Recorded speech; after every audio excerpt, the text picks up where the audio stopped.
How to build generational wealth.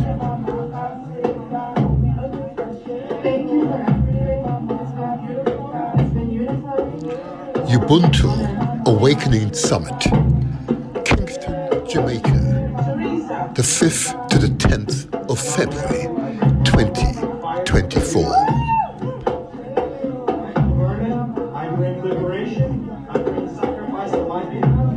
5 resolutions for implementation. 1. Heritage connection. 2. Direct trade links. 3. Direct flights. 4. Visa-free zones. 5. Pan-African Fund.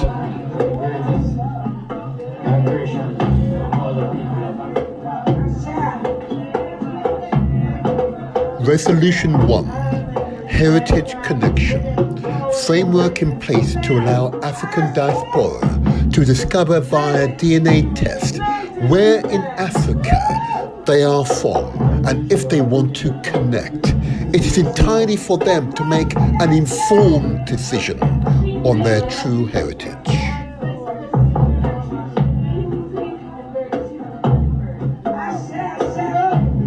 Resolution 2.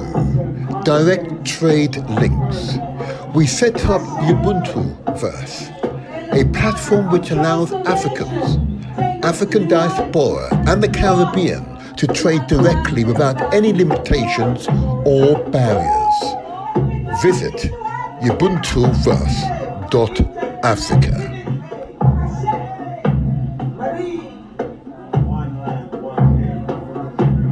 Resolution 3. Direct flights. We recognize that some of our delegates had 2.5 days travel from Africa to reach Jamaica, when a direct flight would take an average of 7 hours. For this reason, a task force was set to organize and establish direct flights from Africa to the Caribbean and vice versa within 18 months.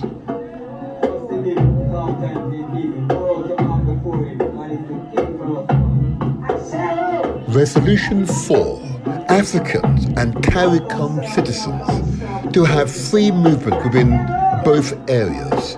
This facilitates trade, cultural exchange, education, tourism, economic development, and much more.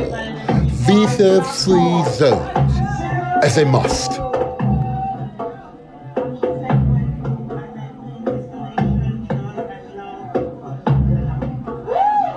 Five resolutions for implementation. 1. Heritage connection. 2. Direct trade links. 3. Direct flights. 4. Visa-free zones. 5. Pan-African Fund.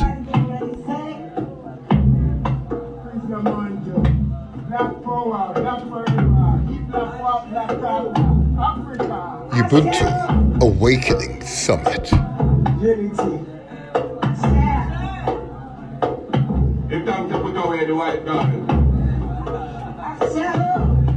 Success is ours for the taking.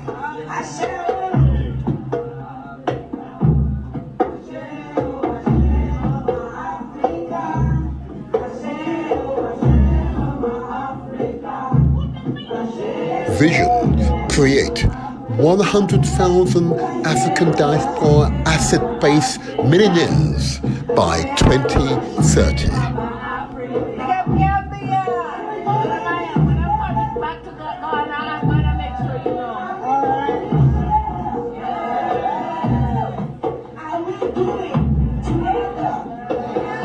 Mission: train and educate Africans and African diaspora on how to create sustainable wealth under Ubuntu principles.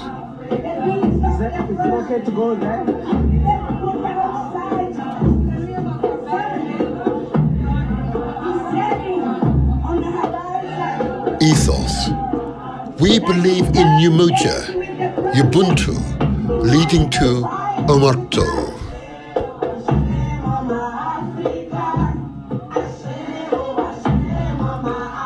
The Motivator Show. The internet's most inspirational podcast. Subscribe to our YouTube channel. It's free. Press the like button and don't forget to leave a comment.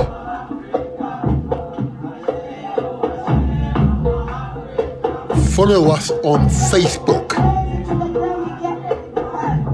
Give us the thumbs up and share with your family and friends.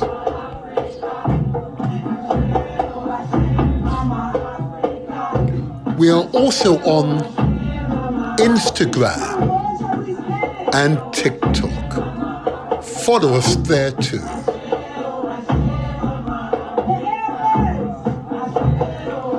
The Motivator Show. Success is ours for the taking. The Motivator Show. Translate our words into action.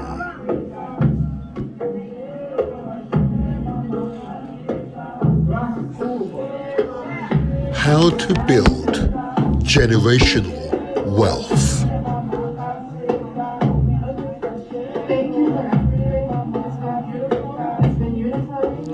Ubuntu Awakening Summit, Kingston, Jamaica, the 5th to the 10th of February 2024.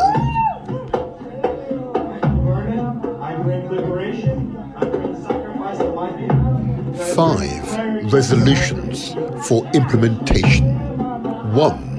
Heritage connection. 2. Direct trade links. 3. Direct flights. 4. Visa-free zones. 5. Pan-African Fund.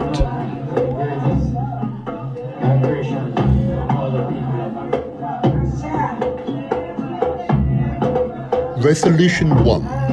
Heritage connection. Framework in place to allow African diaspora to discover via DNA test where in Africa they are from and if they want to connect. It is entirely for them to make an informed decision on their true heritage.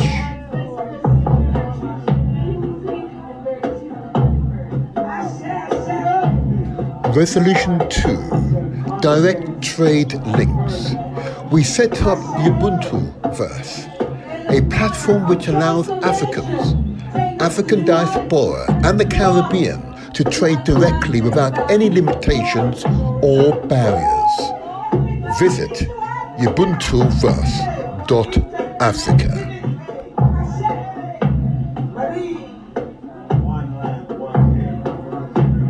Resolution 3. Direct flights. We recognize that some of our delegates had 2.5 days travel from Africa to reach Jamaica, when a direct flight would take an average of 7 hours. For this reason, a task force was set to organize and establish direct flights from Africa to the Caribbean and vice versa within 18 months.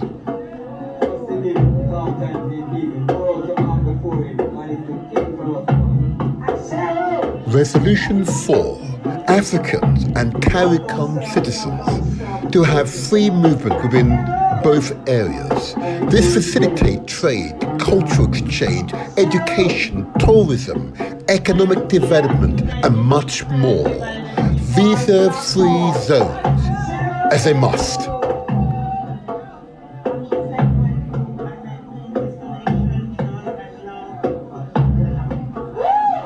Five resolutions for implementation. 1. Heritage connection. 2. Direct trade links. 3. Direct flights. 4. Visa-free zones. 5. Pan-African Fund.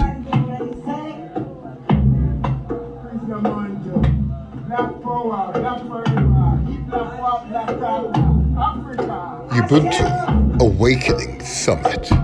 Unity.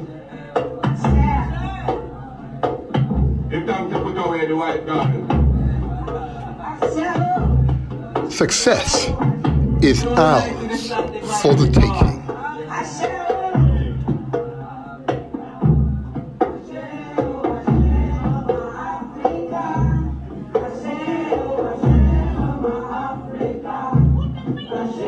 Vision: create 100,000 African diaspora asset-based millionaires by 2030.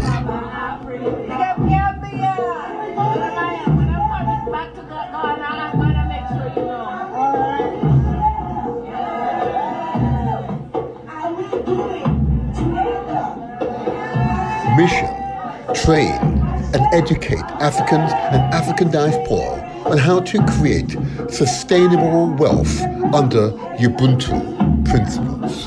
Is it okay to go there?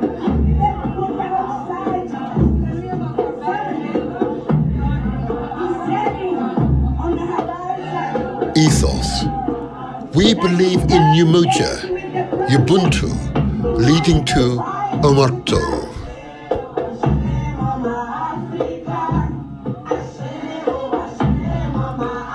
The Motivator Show,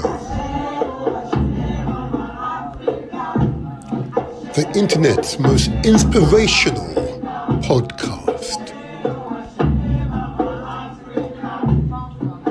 Subscribe to our YouTube channel. It's free. Press the like button and don't forget to leave a comment.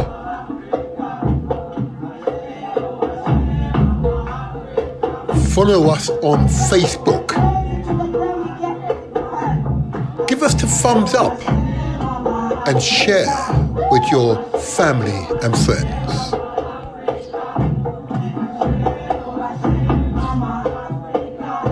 We are also on Instagram and TikTok. Follow us there too.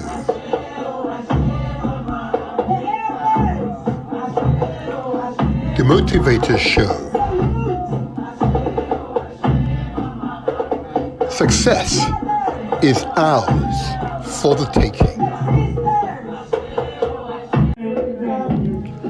The Motivator Show. Translate our words into action.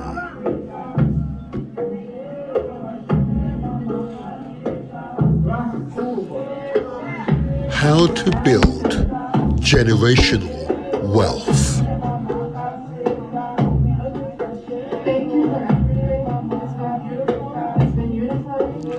Ubuntu Awakening Summit, Kingston, Jamaica, the 5th to the 10th of February 2024.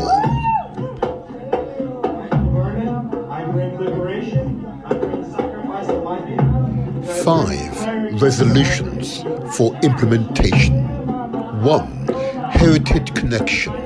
2. Direct trade links. 3. Direct flights. 4. Visa-free zones. 5. Pan-African Fund.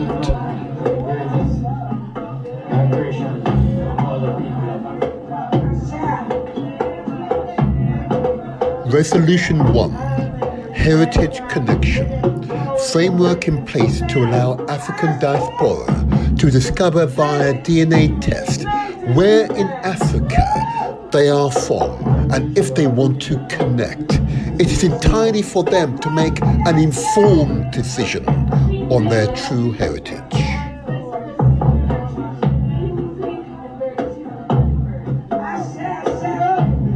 Resolution 2. Direct trade links. We set up Ubuntuverse, a platform which allows Africans, African diaspora and the Caribbean to trade directly without any limitations or barriers. Visit ubuntuverse.africa.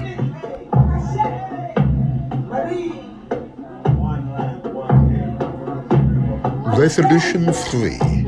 Direct flights. We recognize that some of our delegates had 2.5 days travel from Africa to reach Jamaica, when a direct flight would take an average of 7 hours. For this reason, a task force was set to organize and establish direct flights from Africa to the Caribbean and vice versa within 18 months.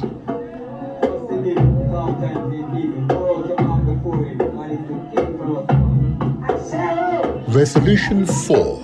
Africans and CARICOM citizens to have free movement within both areas. This facilitates trade, cultural exchange, education, tourism, economic development, and much more. Visa-free zones as a must.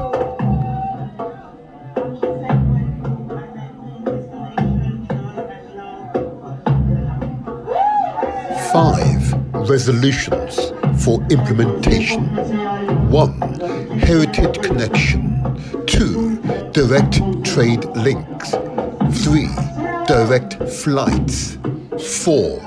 Visa-free zones.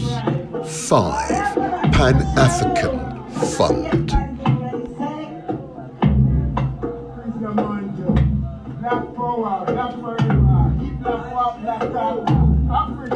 Ubuntu Awakening Summit. Unity. It's time to put away the white garment. Success is ours for the taking.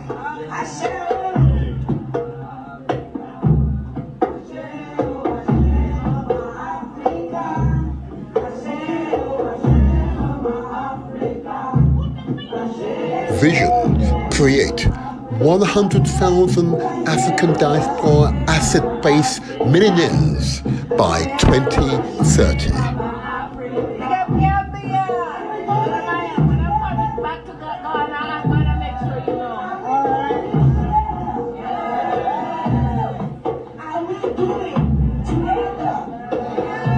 Mission: train and educate Africans and African diaspora on how to create sustainable wealth under Ubuntu principles. Is it okay to go there?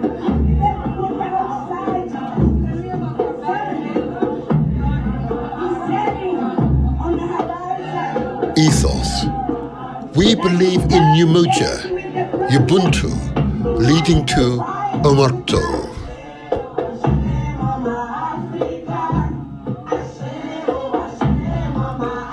The Motivator Show. The internet's most inspirational podcast. Subscribe to our YouTube channel. It's free. Press the like button and don't forget to leave a comment.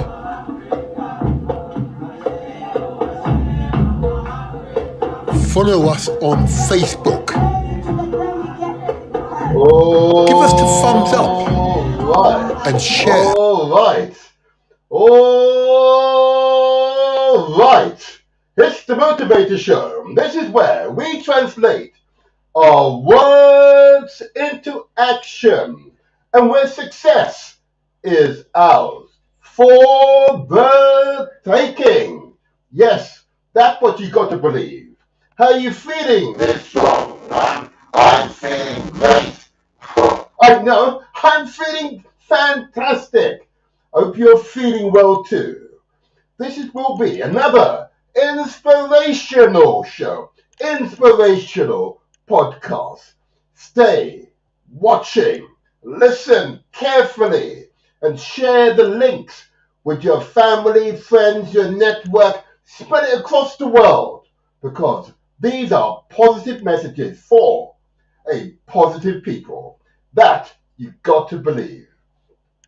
Now, before I begin, I want to give praise and respect, of course, to the pilots on Galaxy at Fiwi.net. And, of course, recognize the Iron King, who has taken us from night today. It's a bit grey today, but it's fine here in London. It's fine. It's fine. Today's show will be stimulating, enthralling, informative, empowering. It will make you want to get on. And what you've been hesitating, what you've been delaying, you want to go and get them done. No hesitation. Because we're only here for a moderate period of time. And we're judged not by what we say, but what we do. Yes. yes. So first of all, let me begin. And we've got a packed show today.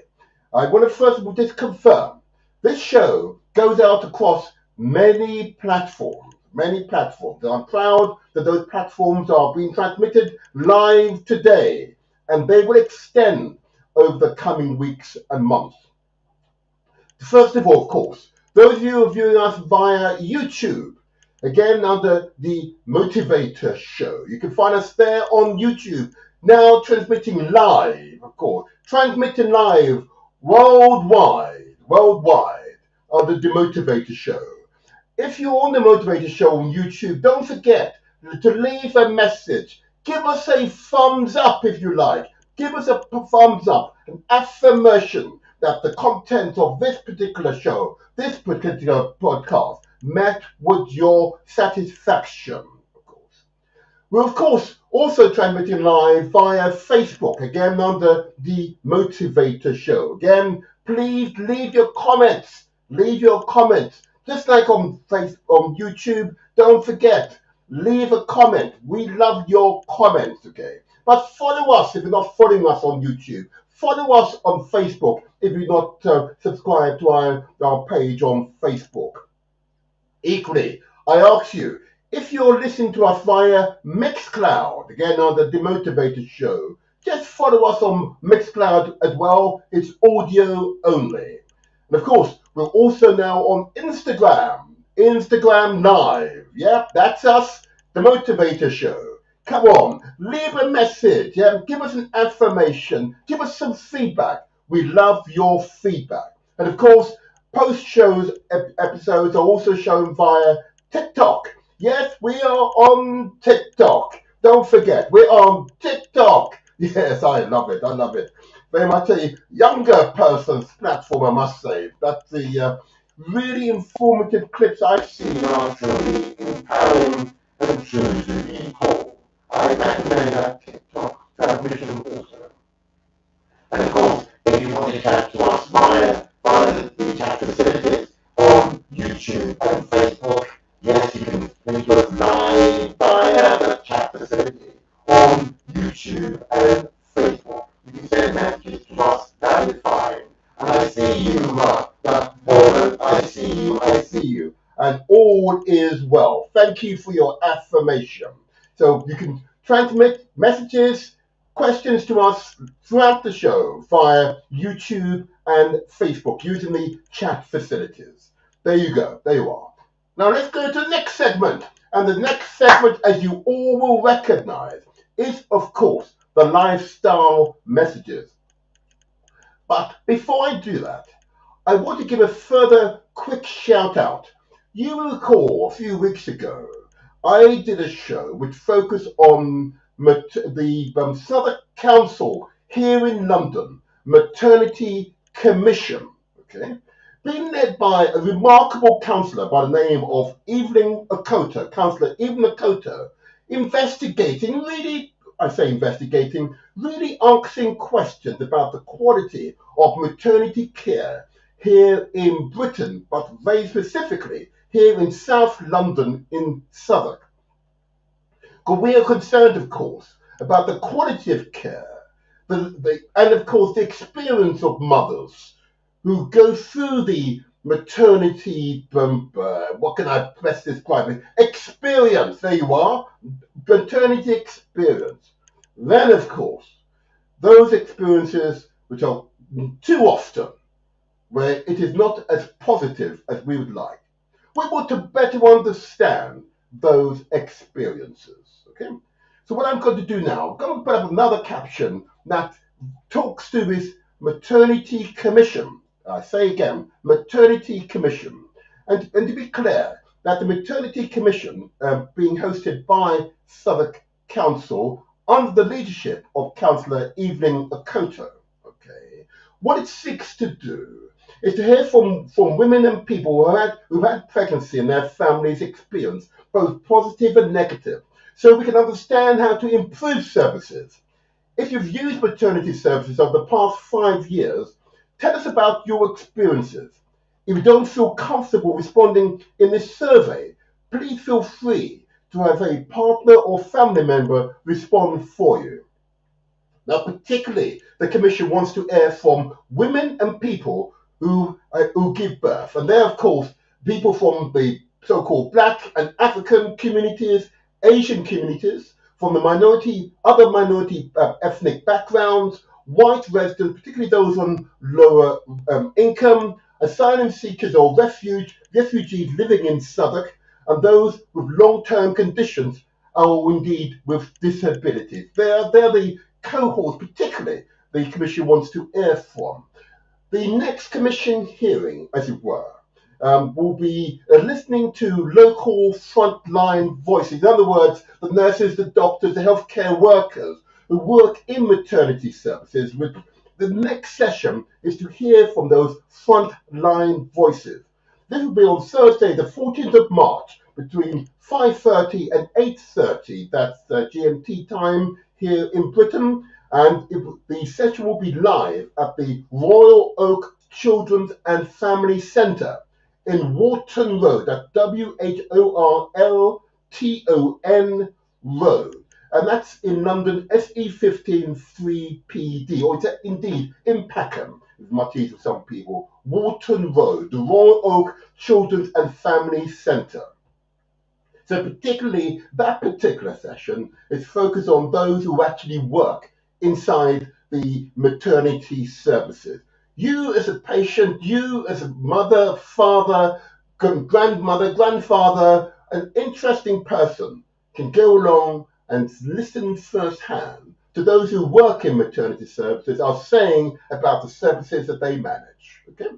Now, if you wish to send an email for further clarification, you can use this email address, maternitycommission@southwark.gov.uk, or you can phone on 0207 525 1784. Okay, and that's usually, of course, during office hours, I'm sure.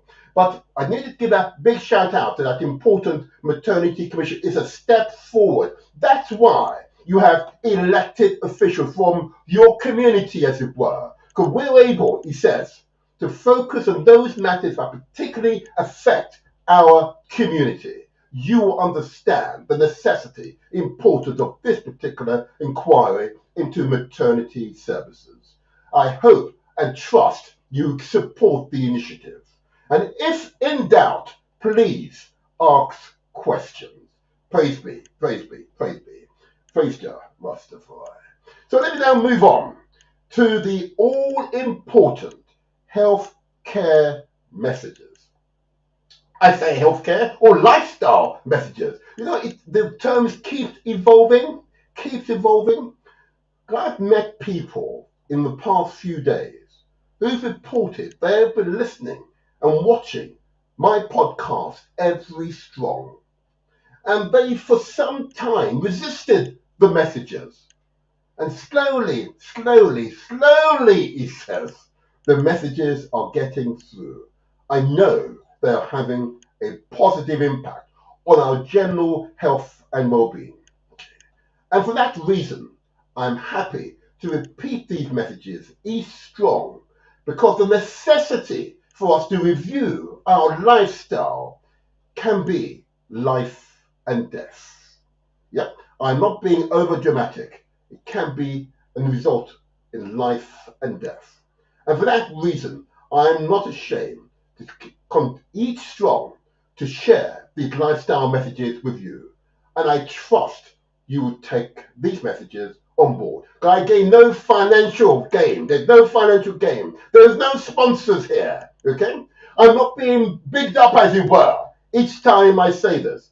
But what I see are people improving their general health, and well-being. And for that reason, that is reward enough. That is reward enough. Yeah? We are our brothers and sisters' keepers. Full stop. Ubuntu. There you go. So let me go straight into this, shall I? Lifestyle messages. And I proceed you will understand why it is important. And this may appear simple, but they are relatively simple changes we need to make to our lifestyle in order to ensure that we continue to live a long, healthy life. So, let's begin.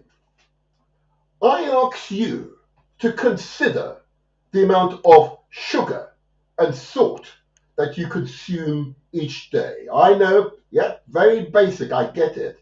Yeah, sugar, of course, is one of those ingredients, forgive me, one of those flavorings, yeah, we give to children, yeah, in the form of sweets.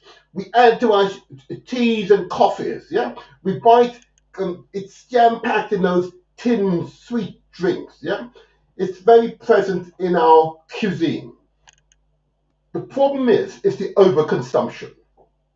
The overconsumption and the effect it has on our bodies, therefore. The effect particularly on the pancreas where the insulin is created, yeah.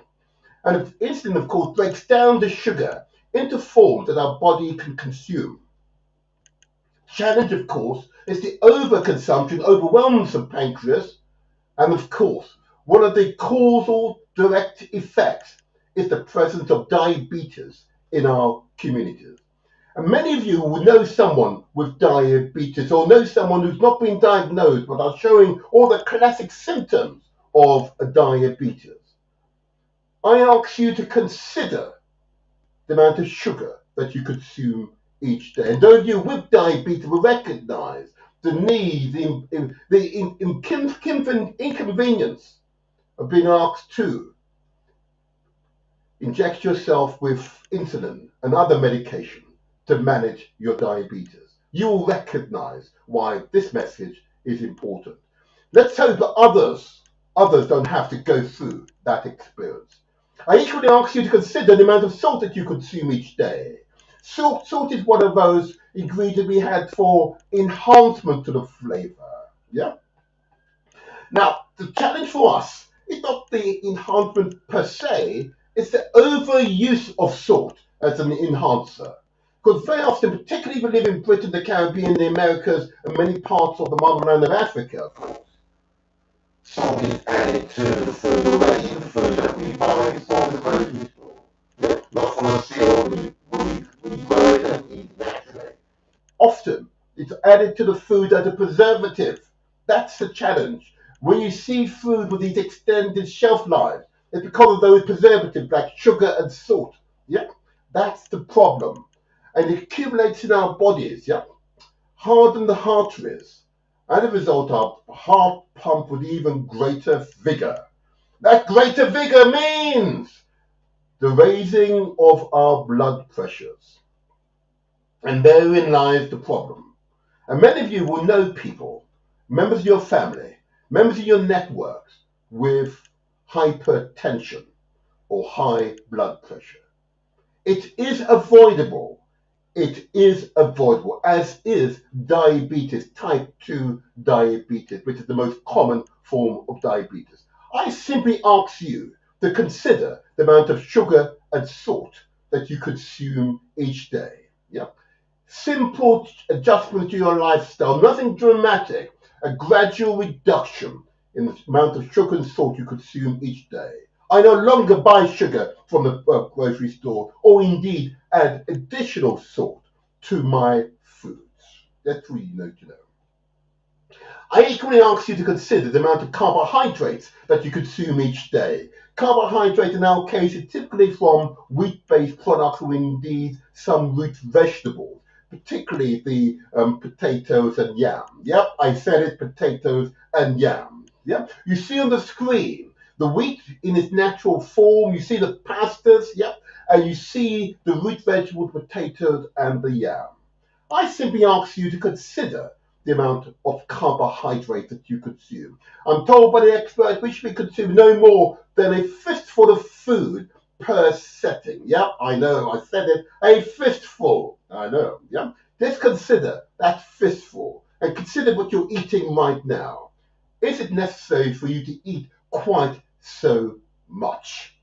It's a challenge, trust me, and I've been through the experience, and the gradual reduction is still underway in my case. Yeah, at my age, it's still underway because I've had a lifetime of overconsumption. I say again, I've had a lifetime of overconsumption, but the gradual change to my lifestyle is still underway. Okay, because it's part of my heritage, as it were, how I was taught to eat in large amounts. So of course, it has a direct physiological impact on my bodies, and it's very obvious. And I'll come with that in a moment. The other ingredient, of course, is fat. Fat is one of those it's not deliberate addition to our diet, but it's really a consequence of the types of food that we eat. You'll see on the screen raw meat, and it deliberately is raw. When I found when it did cooked meat, it was not visible. And this is fat. You see in the meat the white streaks? That is fat. Yes, it is fat. Yes. Yeah. Often when you grill the meat, you see a clear liquid coming out. Yes, it's water, but a large proportion of it is fat. Yes, it is fat. The challenge for us is that we've become accustomed to the fat. But our bodies believe the reason why we're consuming the fat is because you're telling your body to store it for a rainy day. Yeah? We're asking our body to store it for a rainy day. For what other purpose would we consume that much fat? Yeah? I'm going to come on to the impact of the overconsumption of fat. There is one consequence on the screen now, which is not visible on the outside, but most certainly visible if you were to look internally and has direct causal impact on our general health and well-being. You'll see an example here of an artery, yeah, in our bodies, partially blocked, usually with carbohydrates and fat and other materials would have become solidified in our arteries and now causing a direct impact on our arteries' efficiency. In other words, there is a restricted blood flow.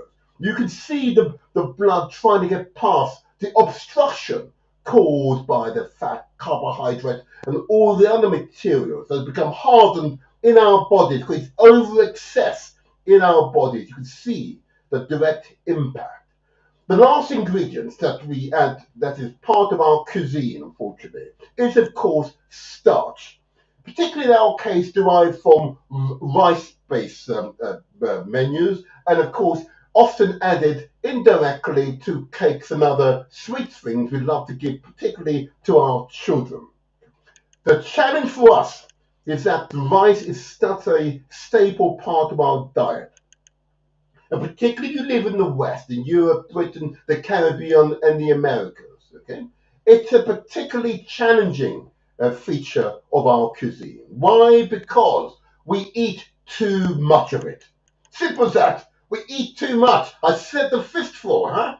But we see these plates, enormous plates of rice that even I used to consume. Let me tell you, I used to consume. And it's from the Caribbean and the Jamaican in particular. I know the rice and peas. Yes, I'm calling out the rice and peas. Yeah? We eat too much of it. Even particularly for West Africa, I know, I'm going to say the jollof rice. And that is, yeah, I'll say that. But all the same, we eat too much of it. Far too much of it. And our bodies store its basic molecules in our bodies. Yeah? And I can come on to that. We must stop giving these very so-called cakes and sweet things to our children.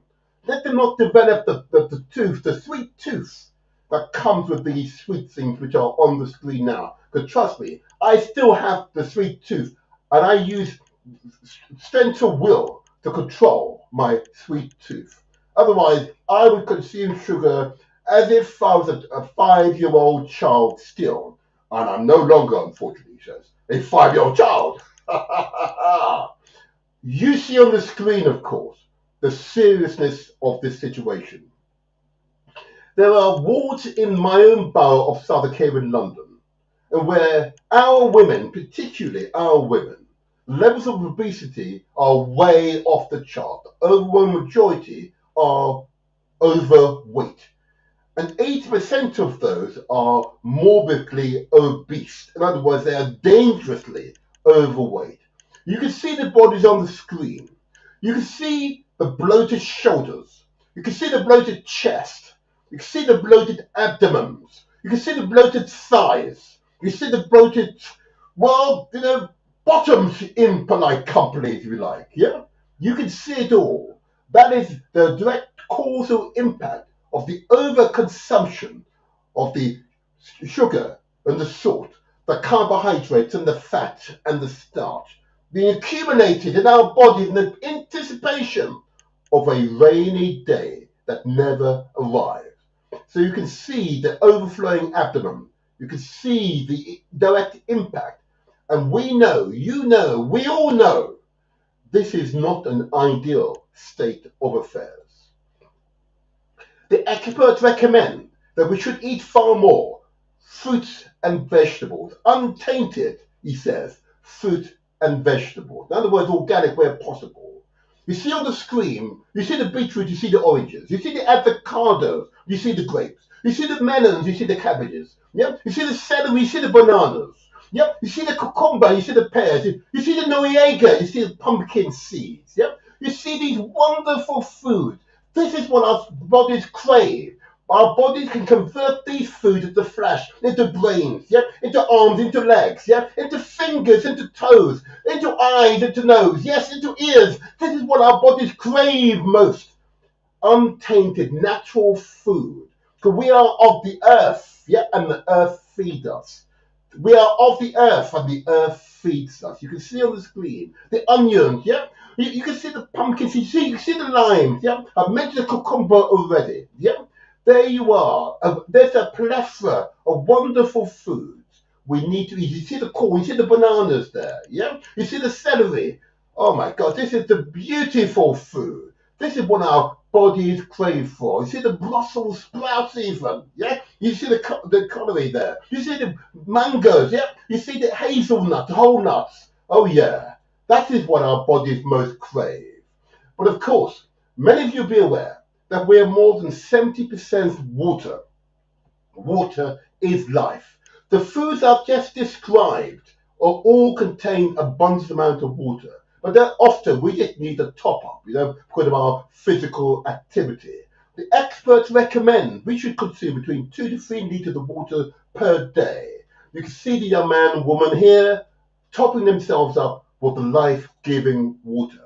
We are more than 70% water. Ensure you are properly hydrated. Okay? Ensure you are properly hydrated. Water is life. Yeah? Don't overdo it. But most critically, all what I've said pales into insignificance if you're not exercising. Exercising is who we are as human beings. Being physically active is a crucial part of who we are as human beings. You see the young lady with her weights and she's pumping those weights, yeah? In fact, I've got my weights somewhere here. I can get my weights up. Yep, there you go, yeah? I have the similar weight. Mine's slightly bigger, possibly, but there you go. I do 400 of these, both arms and both legs per day. And trust me, I sweat afterward. And sweating is good, I assure you. You see the mature gentleman with his headphones in. He's running. He's rocking to his music whilst running. He's enjoying himself. He can feel his body rewarding him because of the exercise and that he's undertaking right now. Being complemented by the ideal food that we need to live. You see a young lady here running up and down the stairs, yeah? Running up and down. She's outside. These are community stairs, yeah? She's running up and down those stairs. And trust me, you do that 100 times and you will feel your heart racing. It will do you good. Steady exercise, I recommend. Steady exercise. Always with professional advice. You see the young man, of course, doing his press-ups with 200 to 300 press ups per day, I imagine. Look, exercise is a crucial part of who we are as human beings. I commend exercise to you. It's not enough to eat the right foods and drink the right amount of water if you're not exercising. Exercising, he says, is life. Exercising is life. But if in doubt, I recommend you seek out professional advice. Okay? Let me conclude by saying I've said as much as I can about the physical part of who we are as human beings, but it's equally important for you to take care of your mental and spiritual health. If in doubt with your mental health, I urge you to seek out professional help. Or speak to those you most trust, you most love, who are able to care for you, and let them guide you and direct you to the help you may need. I urge you to hear these words. I equally urge you to address your spiritual health. Speak to your spiritual advisor, or indeed, if you have your own methods to enhance your general spiritual health, I urge you to do so. I urge you to do so. Particularly as African people, we are most certainly a spiritual people. You must take care, as it says on the screen, your mind, body, and soul. Addressing your mind, body, and soul each day, each day will ensure a much longer, healthier life, happier life, he says. I commend these messages to you. Okay, there you are. I've said enough, but I hope you receive these messages well and understand their intent. Clearly, there's no financial benefit to me. I hope all the financial benefit is to you. I hope all the financial benefit is to you. All right. And if you like these messages, please don't forget. Why don't you just give us a thumbs up? Come on now. You see the thumbs up. Give us a thumbs up now. Follow us on YouTube or Facebook. Give us an affirmation. Make a comment. Just make a comment before you leave the show or join the show in the chat facility or the comment section on YouTube or Facebook. Just give us a comment. Give us some feedback. These shows are meant for you. I repeat, these shows are meant for you. Oh gosh, I'm feeling good. So let me press on. As I said, this is going to be a truly informative show. It's one that will give us a report back on that Summit of Abundance. But before we get to Summit of Abundance, I want to give a few more shout outs, a few more acknowledgements, particularly those who've been on the show previously. Now, first of all, I think it's important to remember Dr. Carlton Brown and Nicola Middleton, who in fact was able to appear on this show only a few strongs ago and talk about that interesting conference which is coming up shortly. And let me put it up on the screen. There you go. And this is, of course, the Entrepreneurs Conference Business Masterclass for 2024. And these are masterclasses which have been held across Britain, across London, Bristol, Birmingham, and Manchester. Okay, these are masterclasses of the highest order. It's only £49. And those of you who understand these masterclasses, which include captains of industries, experts in the field, I commend these masterclasses to you. So, the dates of these masterclasses, and you can go in Eventbrite, and I'll get to that in a second. So the first one along the line is in Manchester on the 10th of April, Birmingham on the 18th of April, Bristol on the 19th of April, in London on the 3rd of May. You can obtain tickets via Eventbrite, and you look for Entrepreneurs Conference Business Masterclass 2024. I commend these masterclasses to you. Dr. Carlton Brown and Nicola Middleton are an outstanding example of entrepreneurs, business consultants in the community wanting to give back to the community. I commend these masterclasses to you. There you are. Thank you, thank you.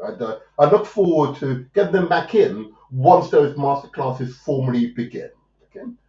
I also want to give a big shout out. Let me give a big shout out to another organisation whose video I'm going to play in a moment. Okay, and that's of course the Countdown organisation. Now, the Countdown organisation has responded to the call. The call, of course, to encourage our peoples to come together in common aim and common destiny. In this case, it's your health. Okay, I want to recognise the Countdown organisation. Okay, and play their videotape. Why am I going to play it? Because these are Africans from right across the continent. Yeah, whether it be Nigerians or South Africans, whether you be Ghanaians and Zimbabweans, whether you be Jamaicans or indeed from Gambia, whether you be free from Liberia or from Tanzania, that come together in common aim and common purpose. So before I go to my main guest, I'm going to play this short video. And I want you to watch and note how people from across the continent have come together in common aim and common purpose. Because they recognize working together to promote good health and prosperity is the only way forward. It's the only way forward. Let me play this. Cheese. Famous. Hello, hello, hello, hello, hello, hello, hello.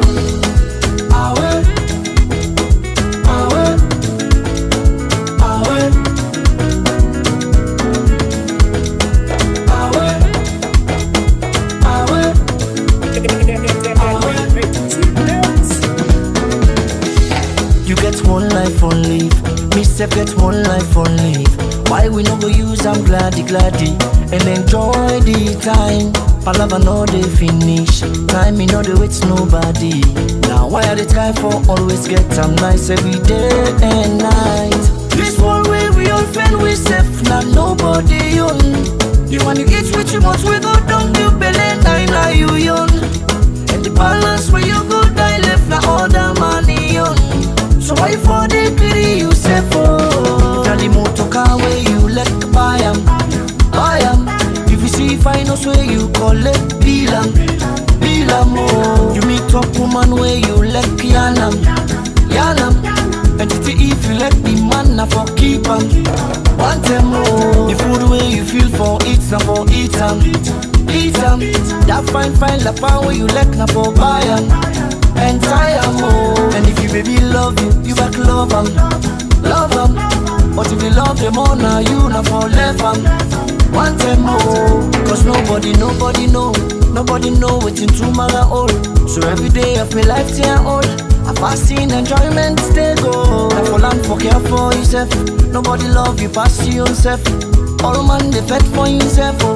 Now why I know they allowed with the other man they pan take me peace away. Me joy away. Me smile away. Oh no make nobody take you peace away. Me joy away. Me smile away. Oh no.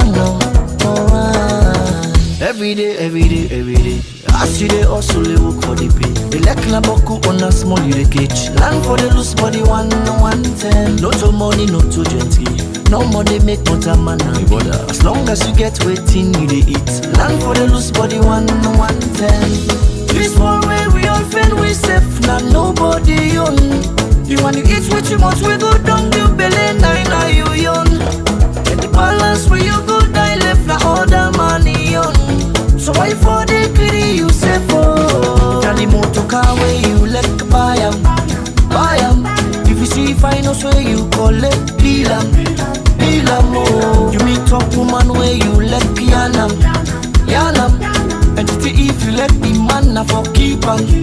Want them oh. The food where you feel for eat na for eat am. That fine la pan where you let na for buy am. And tie am oh. And if you baby love you back love am. But if you love them all now you na for left am. Want them oh. Cause nobody know waiting tomorrow all. So every day of my life till I'm old, I fasting enjoyment stay go. Now for land for care for yourself.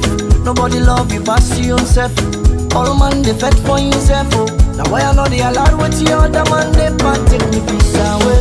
Away, me joy away. Away, me smile away. Away, oh no no, no make nobody take you peace away. Away, me joy away. Away, me smile away. Away, oh no no, oh away, away,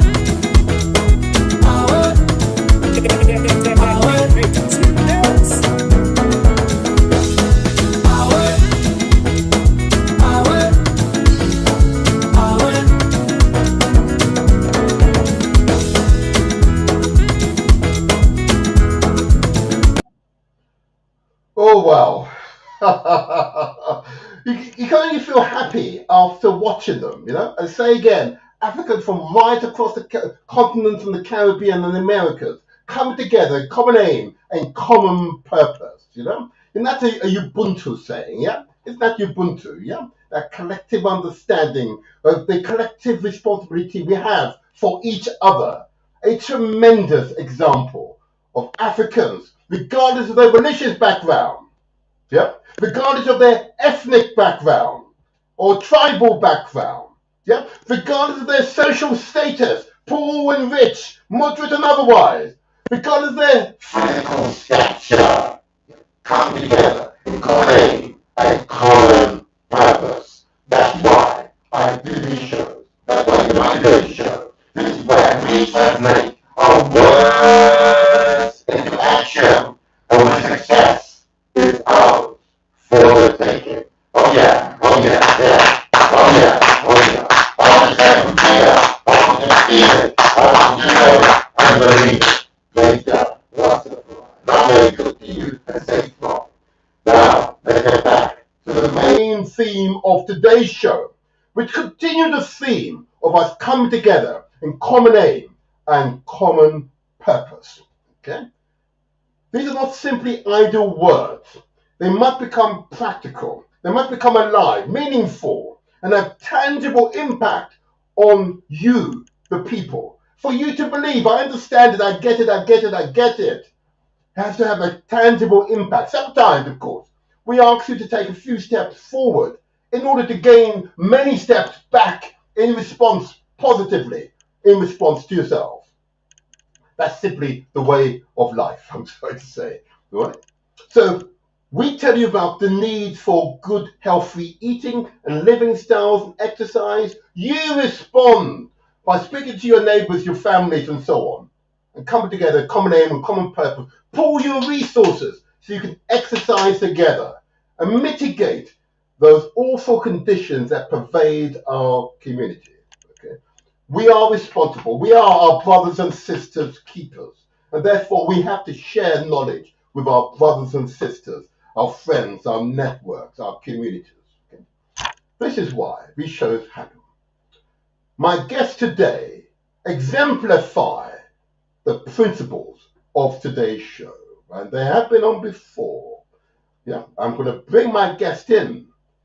The leader of Ubuntu, Generational Wealth. Okay, let me bring him in. Let me bring them in. Let's see if I can get it in. Let's see if there's any technical problem. You know. Oh, it's there. It is glorious form. Jose, how are you, sir? How are you?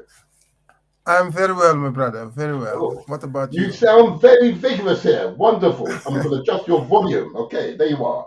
Now, you're looking well. Well, the thing is, after being blessed by the sunshine, fantastic weather of the other side of the Atlantic, I can't be better. Honestly, I can't be better. I strongly believe that the quality, just the environment quality in this battlefield, it alone is enough for you to wake up happy and enjoy life. Obviously, there are some other challenges there, but comparing to what we've got here, so I can't be happier. Well, I know that you're back from the Summit of Abundance, yeah, in Yes. Kingston, Jamaica. Hey, the Kingstonians, I know they enjoyed you there. I've seen some of your recordings. Oh my gosh, yeah. I trust Jamaica treated you well. No, I mean honestly, for people who took the opportunity to go with us and stay, there is a miles difference of what we hear and what you experience. Because Jamaicans, and for the rest of, if you like, the population which are not just Jamaican, they've got their hands all wide open. The smile is there, the welcoming is there. Of course, they take the time to feed you as well, and and all the rest of it. Definitely, I can only encourage anybody to just, if you can, just go, spend a week there, go to liaise with the people on the street, in the market, and so definitely is invite for. And we are talking about Jamaica. Obviously, there are other islands there, and in the continent is because we are very welcoming people. I just heard you mentioning time and again that we are spiritual being. We are definitely spiritual. Definitely spiritual. So you felt the spirit of Jamaica, huh? I noticed in the room you have the wonderful Rasta communities playing in the drums. Tell us about that. How did it move you to hear drum playing of that quality, thousands of miles away from the motherland of Africa? Tell me, how did that feel? Again, I'm having a goosebump now. Anyway, as we speak today, right now, because what I knew. And many of us, because I've checked with the other colleagues and see what we knew about Rastafarians has nothing to do. I mean, it's nowhere closer to what we experienced. These people, or this group of people, are the very few who kept the true original African culture, African. Ancestral heritage. The very few. Of course, there are others that we can talk about a little later, but Rastafarians are definitely the origin, and they kept that thing. And after centuries, as you know, now I've attended many events around the world where you've got the background music.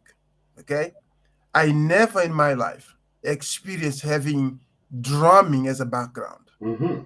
But a drumming of a quality. I mean, I think you heard some of the recording, but I will be sharing a lot more with you, because in all sessions, speakers are a workshop happening, and you've got the drumming as a background.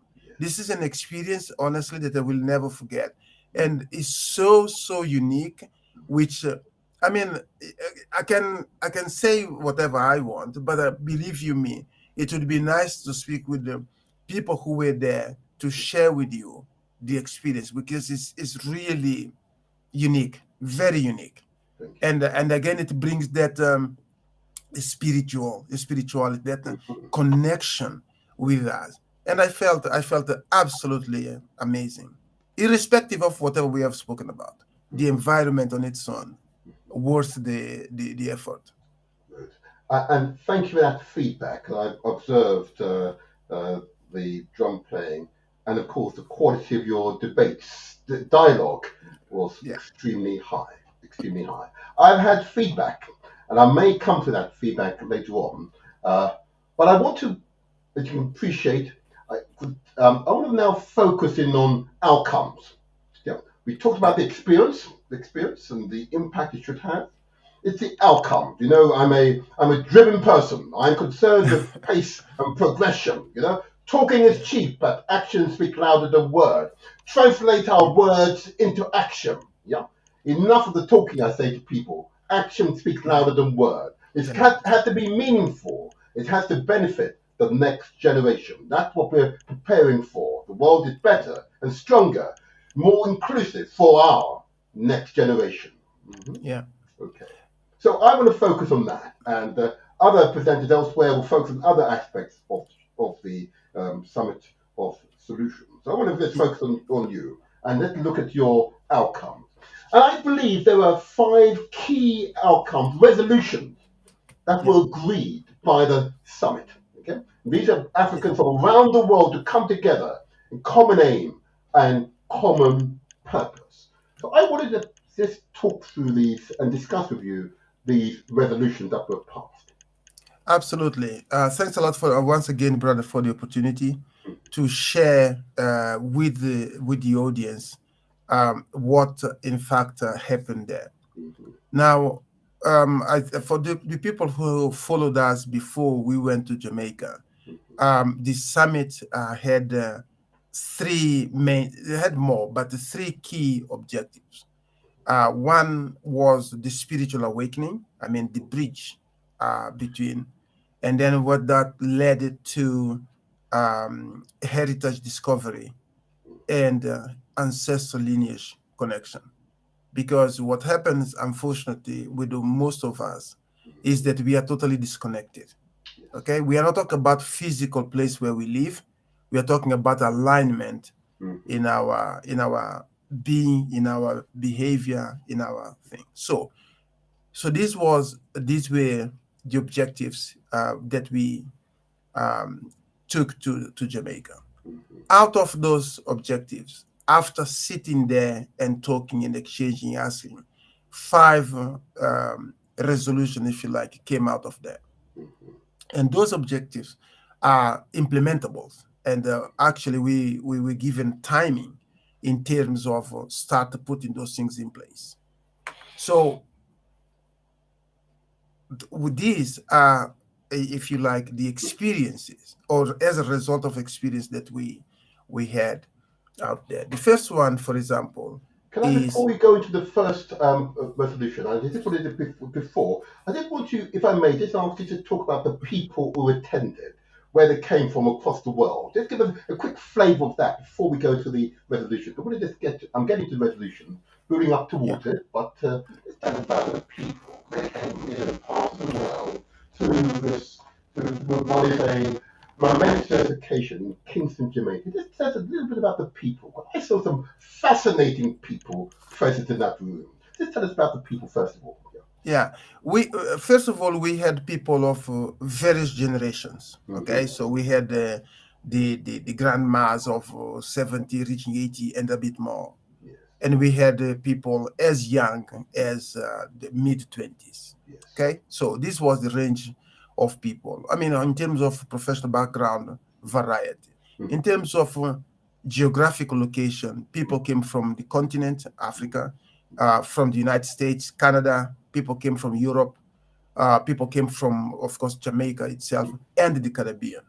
For example, one of the things which one of those things that we had a delegate from Curacao. And obviously, for most of us listening to this program here, Curacao may be something that we never heard of, a country that we never heard of.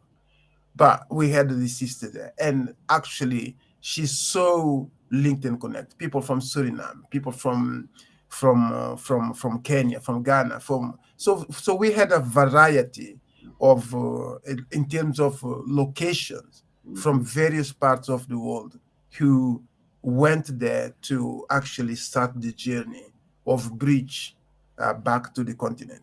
And again, I want to insist that we're talking about back to the continent, not for people to pack the bag now, jump on the plane and go. This is not what we are talking about. We talk about alignment. We talk about a connection to our spirituality and where we come from. This is what we are talking about. So this is the kind of people, and honest, and of course I mentioned to you these Rastafarians, the Maroons, so we had all kind of people who positively surprised us during the session, the full 5-day session that we had. So I hope this gives you a bit of a flavor. So let's just begin then. Just give us the first of the resolutions, those 5 resolutions that were agreed by the meeting, and I believe the first one, of course, is the heritage connection. Yes, the heritage connection again is the same thing. As we are disconnected, or as the system made sure that we would disconnect ourselves. For example, people in Jamaica or in the Caribbean had nothing to do with people in the continent. People in the United States would have nothing to do with the continent or whatever. So that disconnection is one of the things that it's been demanded for us to connect. And for that, for example, and I can tell you something that people said and is amazing. Please do not leave us. You brought the world to us. Please do not leave us. These are actual comments that more than one person made. People made that comment. Please don't leave us. So people are hungry for things like this to take actual actions and keep the connection. So for that, we've got a framework right now.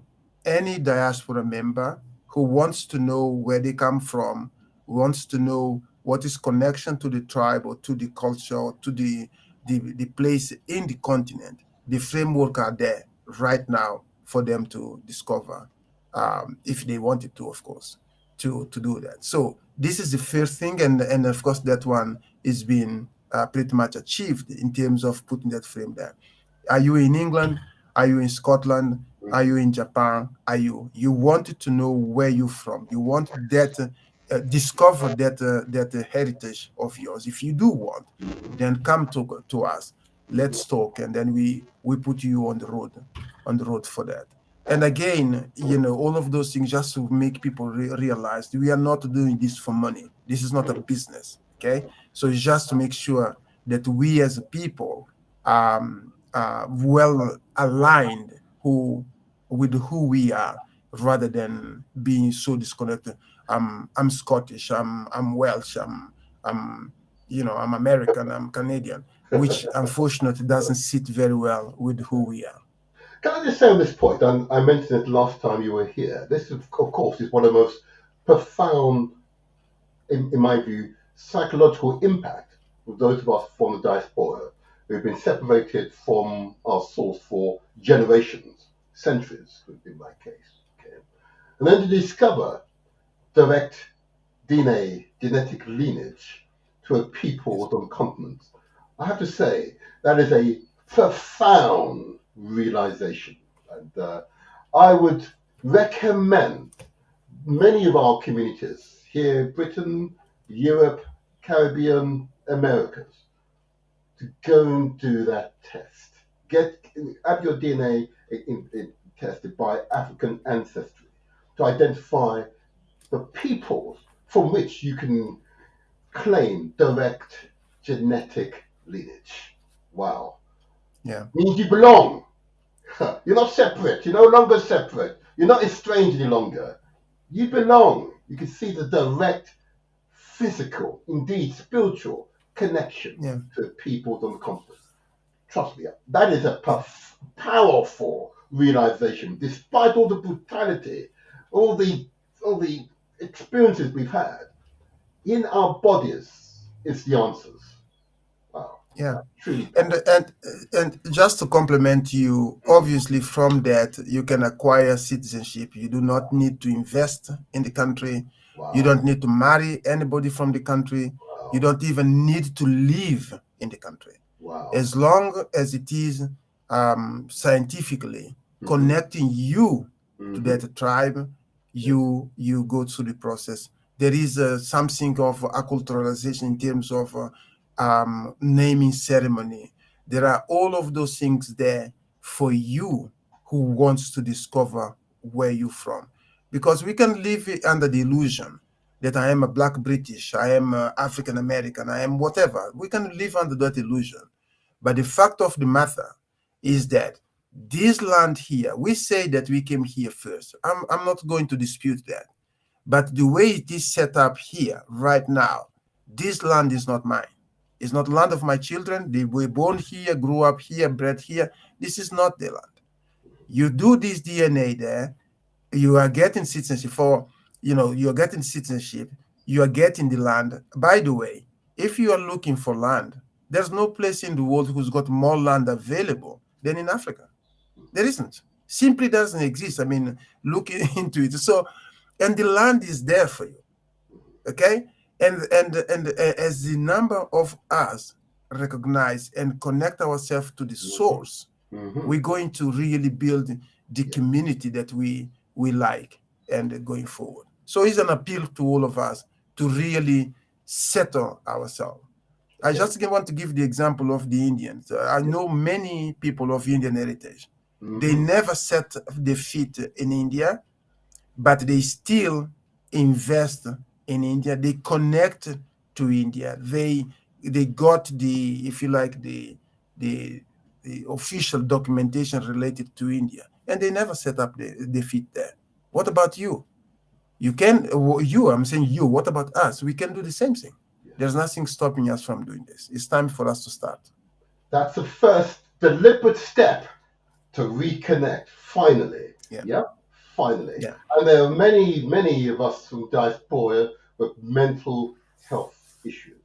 And those are fundamentally about identity, certainty, feeling of insecurity. Fundamentally, that's what it's concerned with. I'm assuring you, once you've identified your genetic lineage, the people from which you hail from, you will feel a sense of certainty and confidence that will belie your outward expressions. I can show you. I commend African ancestry to you. I commend you taking that first step. That's a powerful resolution for the conference to pass. Yeah, the second one, if I may now, go into trade links. Yes, the second one is trade link, because many times we've got a lot of expertise, a lot of products, a lot of services, and we struggle to sell those services here. We struggle to sell them, elsewhere.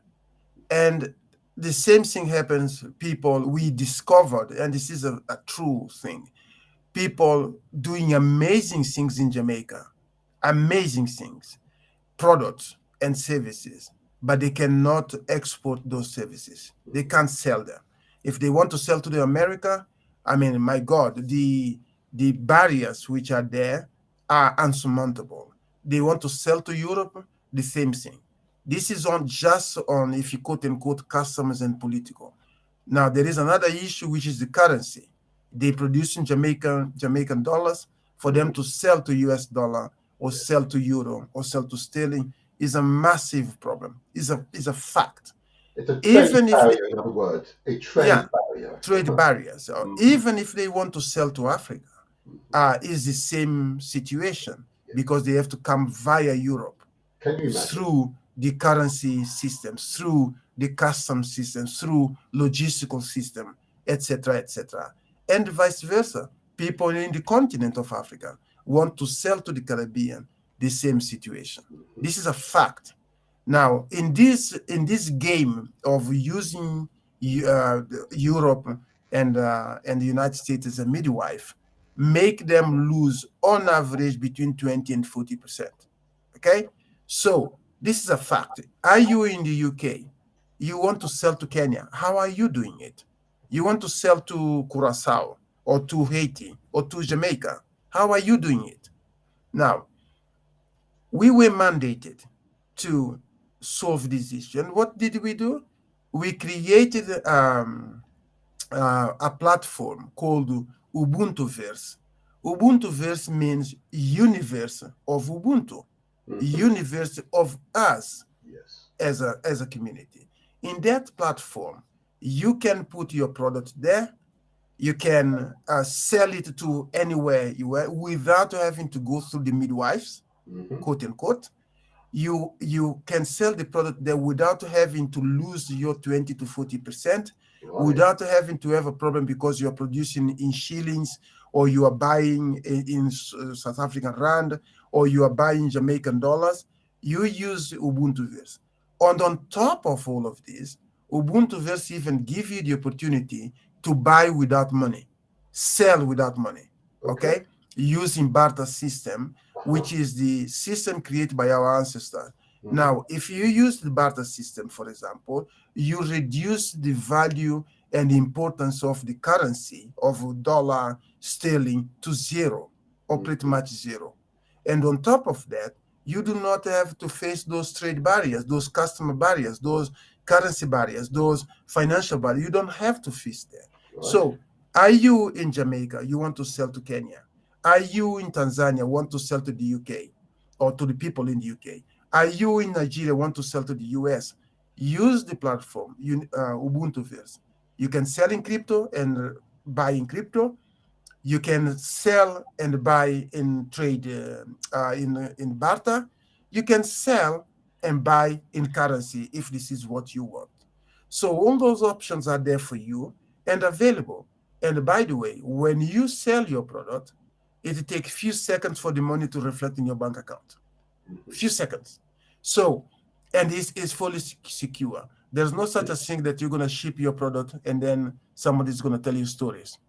Okay? Or if you are buying, there's no such a thing that you sent the money and somebody telling you stories.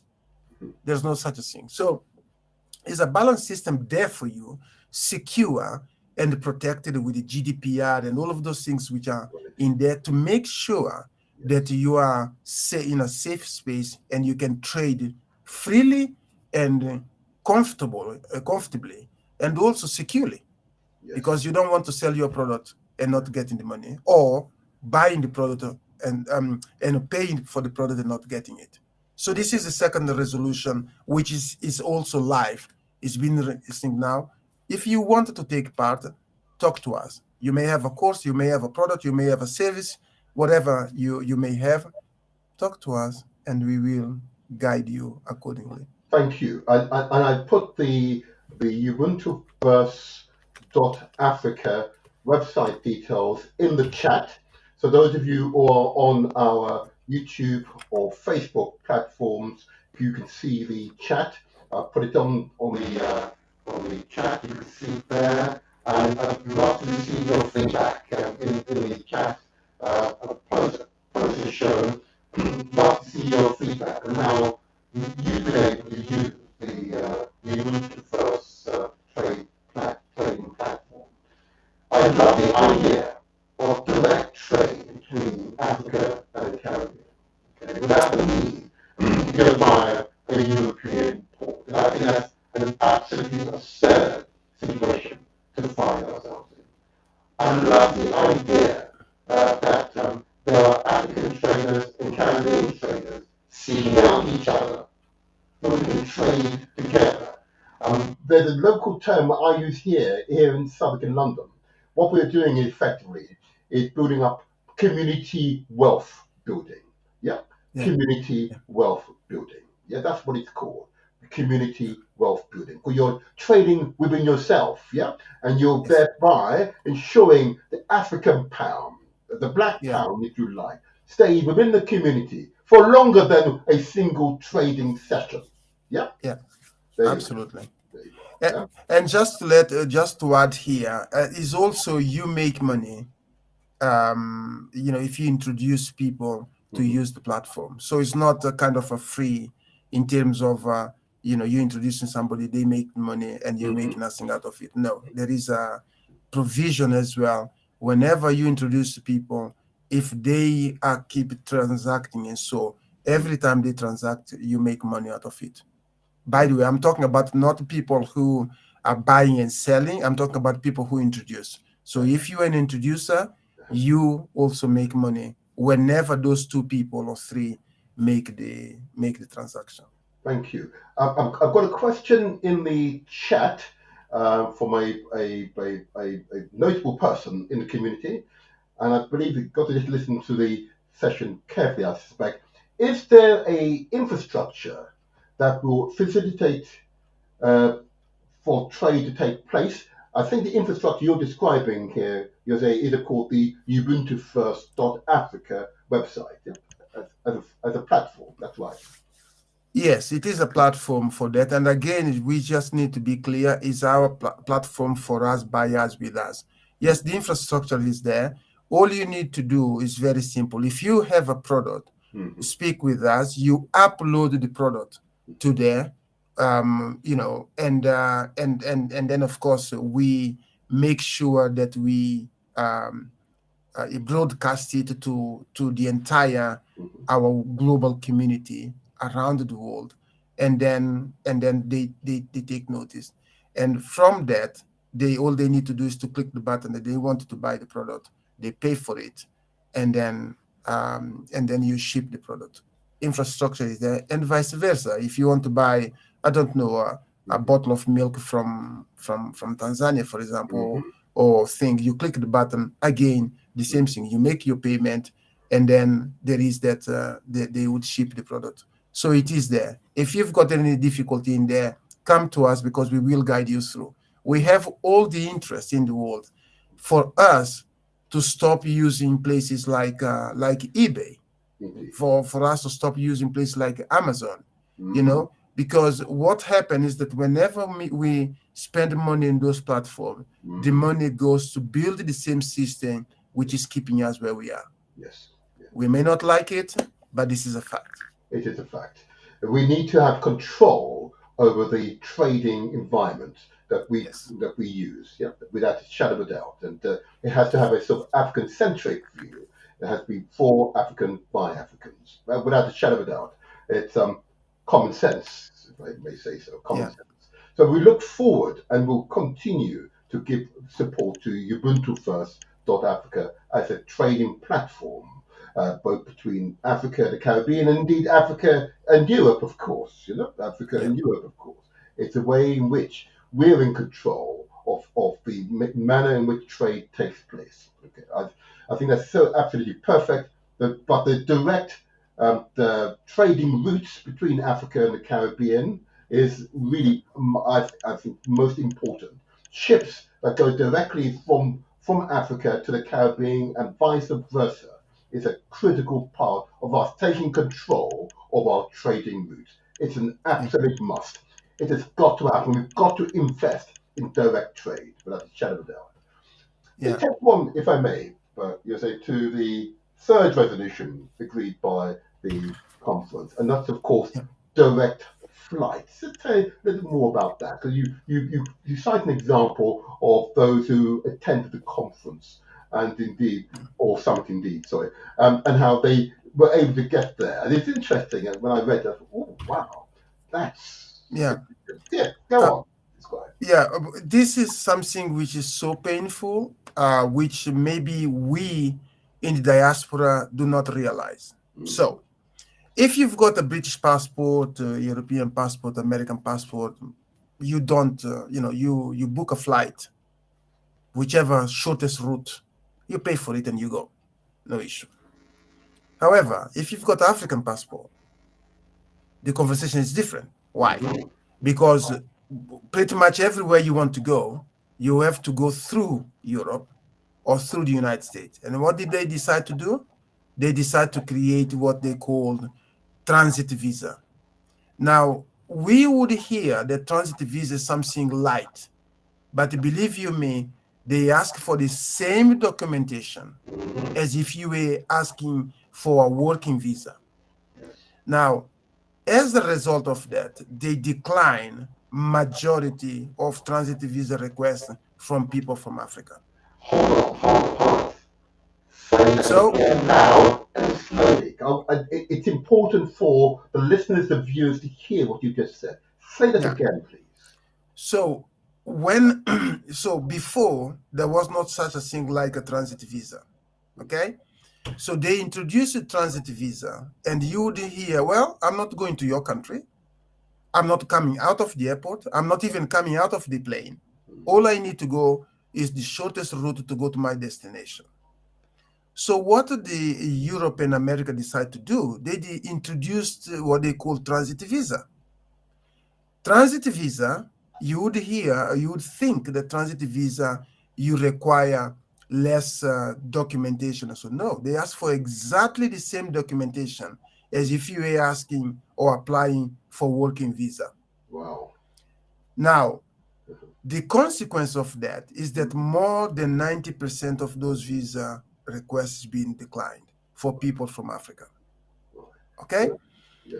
So, in other words, it's a barrier to trade. It's a barrier to travel. Please. Absolutely. So obviously, many times when you apply for those visas, you would see you paid money, and if they decline, the money gone. Yes. Okay? They don't even bother to to return you the money. It's just a money-making machine. Okay? Now, we had a delegate who decided, you know what? I don't want to go via Europe. I don't want to go to via America because I have no interest in applying for visa. Mm-hmm. So he decided, okay, let's go via Brazil because there is a flight going from South Africa to Brazil, from Brazil to Panama, from Panama to Jamaica. Wow. Gosh. 2.5 days. Oh. Okay? So you are, and if he had decided to come via Europe or via America, that flight would be round about 15 hours. Oh, wow. So you are spending 59 hours instead of 15 hours. Yeah? 59 hours instead of 15 hours. So this is one way. Of course, the other way is exactly the same. So you know, let's say you go for a conference for 5 days, you spend 5 extra days just in travel. So 10 days.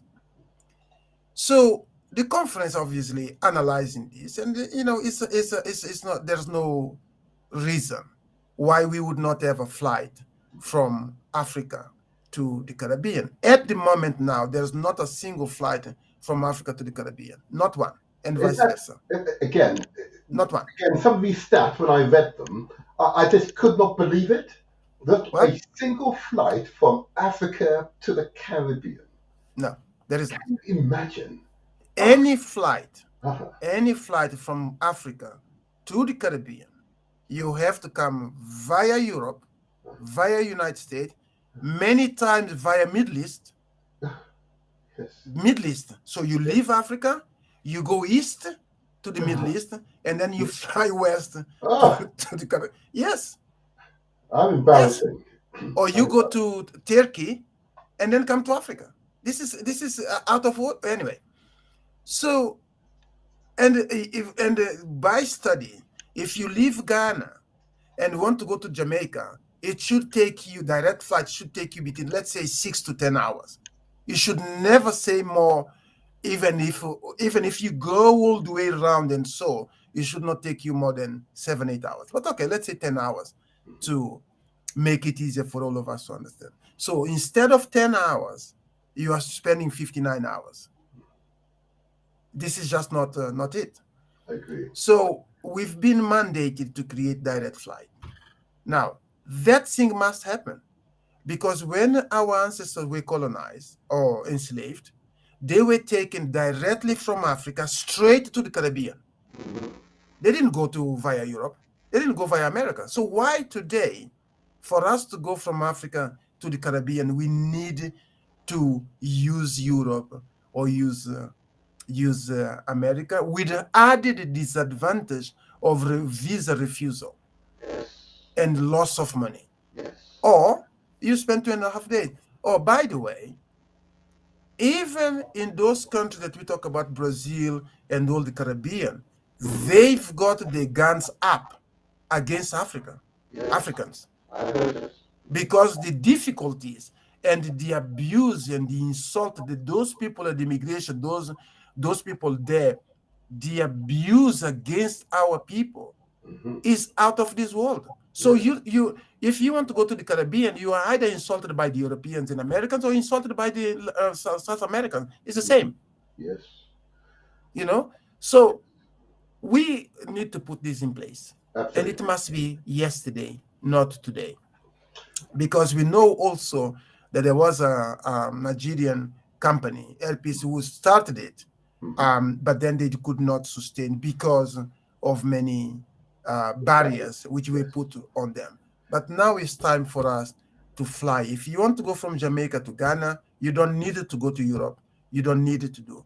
This resolution is not in place yet, but a lot of work has been done already in terms of licensing, in terms of project plan, in terms of whatever. So soon, you're going to have your beautiful flight directly from Europe to the Caribbean. I look forward to this. I look forward. And I see you put a time frame, which is why I particularly like this resolution, or within 18 months. Within 18 months. Yeah. Yes, So we're going to because go monitoring and promoting direct yes, flights between Africa and the Caribbean and vice versa within 18 yes, months. yes, I'll happily with you promote the concept and encourage those with the resources and the skills to come yeah, together in common aim and common purpose. Oh yeah, yeah, that's what it is. and I can just disclose a bit more because the next summit is going to be in Sao Tome. Sao Tome Oh, is a right. tiny island, is in West Africa. Yes. So the conference mandated that before we fly from Europe to Sao Tome, people in the Caribbean should be able to fly themselves to West Coast of Africa without overstay. For Yeah, that, what is significant objective? Yeah, the significant objective. Now, before I go into the fourth resolution, I note that I've got a call on the line. I haven't officially opened the lines, okay, but I know that the calls will come thick and fast as we go to the end of the show. I see number ending with 1359. Good morning. Do you have a quick question?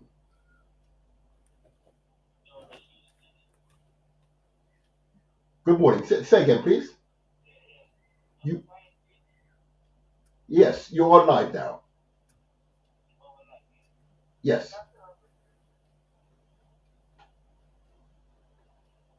Sorry, you have a question? Oh, you're listening. Oh, I see. Oh, I see.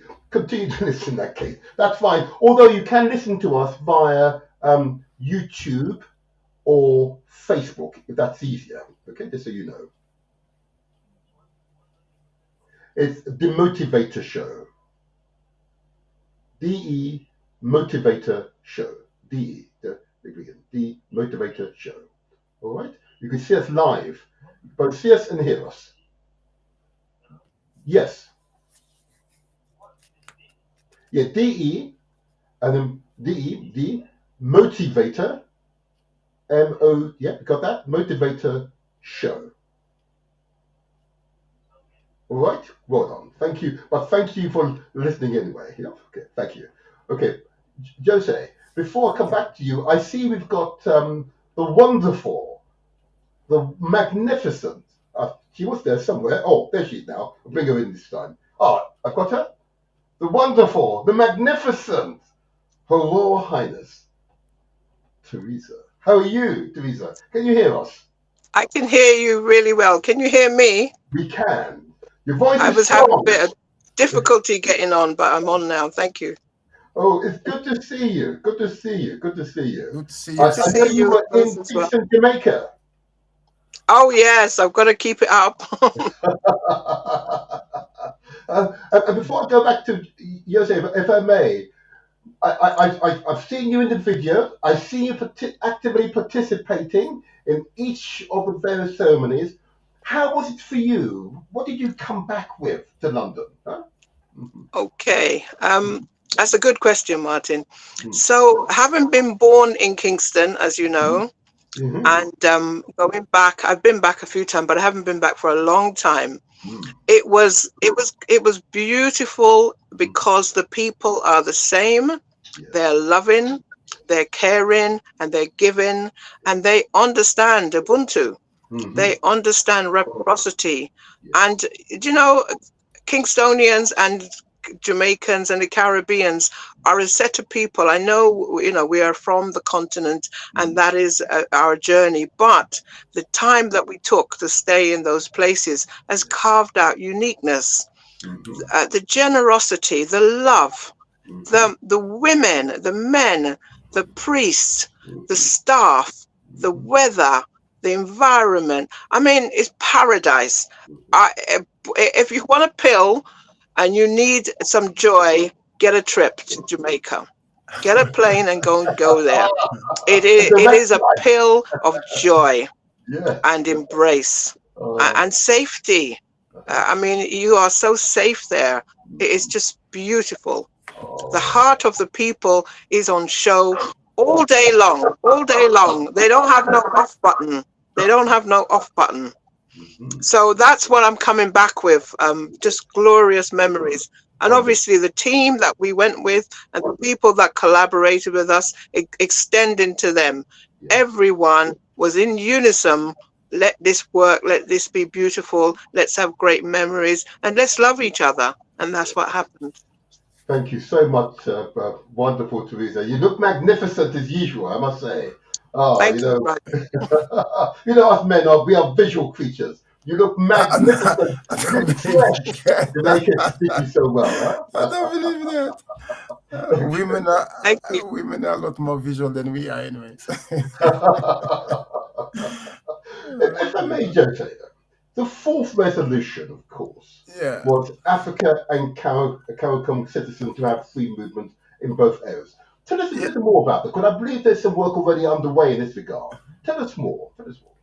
Well, the thing is, obviously, we had experienced ourselves firsthand of the difficulties, or I would say impossibilities, of having our delegates from Africa to get visa to go to Jamaica. It was really, really a hard battle, and most of it we lost. We lost because we were not able to get visa to people to go to Jamaica. All right. One of the things which is more hurtful is citizens of Nigeria, who are the second trade partner to Jamaica, second largest trade partner to Nigeria is the second largest trade partner to Jamaica. Citizens of Nigeria do not require visa, and the requirement is just outrageous. We had many people from Nigeria and from Cameroon who were not able to attend the conference because they could not acquire visa. Now, this hurt us on one side, but it also made us aware of the fact that there is a lot of work that we must do in that regard. So it just came out now, very last couple of days, that the Prime Minister of Barbados said that by 31st of this month, all CARICOM citizens are free to circulate within CARICOM area. You know, they don't need, they will have no limitations in terms of travel, in terms of settling, in terms of working, which is wonderful. Yes. Wonderful in CARICOM. That's even today is not still in place, but come on, I mean, by the end of this month, according to official document. Now, if you want to go from Africa to the Caribbean, okay, or let's give an example specific of Jamaica. As it stands now, until January, there were only about 6-8 countries in Africa which had visa-free. In February, they put few more. So now you've got 16 countries in Africa which does not require visa to go to Jamaica. Mm-hmm. Now, the other 39 countries do require. Out of those 39 countries, 13 of them, they allowed them to get a visa on arrival. So we still 26 countries in Africa, which for you to go to Jamaica, you have to go through many times, we could call it, quote unquote, quite a horrid time.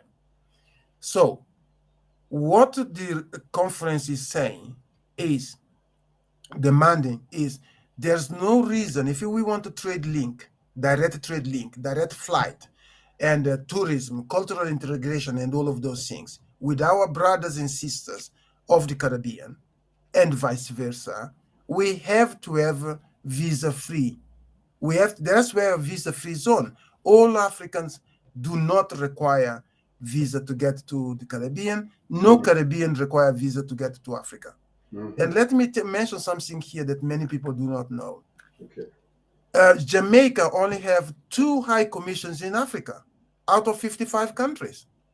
So if you, for example, I'm going to give a specific example. If you are from Sao Tome, you want to go to Jamaica, you know what? You have to fly to Nigeria, to Abuja, to apply for visa. Of course, all the costs which comes out there, because they don't do it even electronically. You have to have a stamp on your passport, and you're not guaranteed that you're going to have a visa. Okay? After that, this is when you have to come back home and then pack up your bag and fly in 2.5 days, if you're lucky, to get to Jamaica. It's just not practical.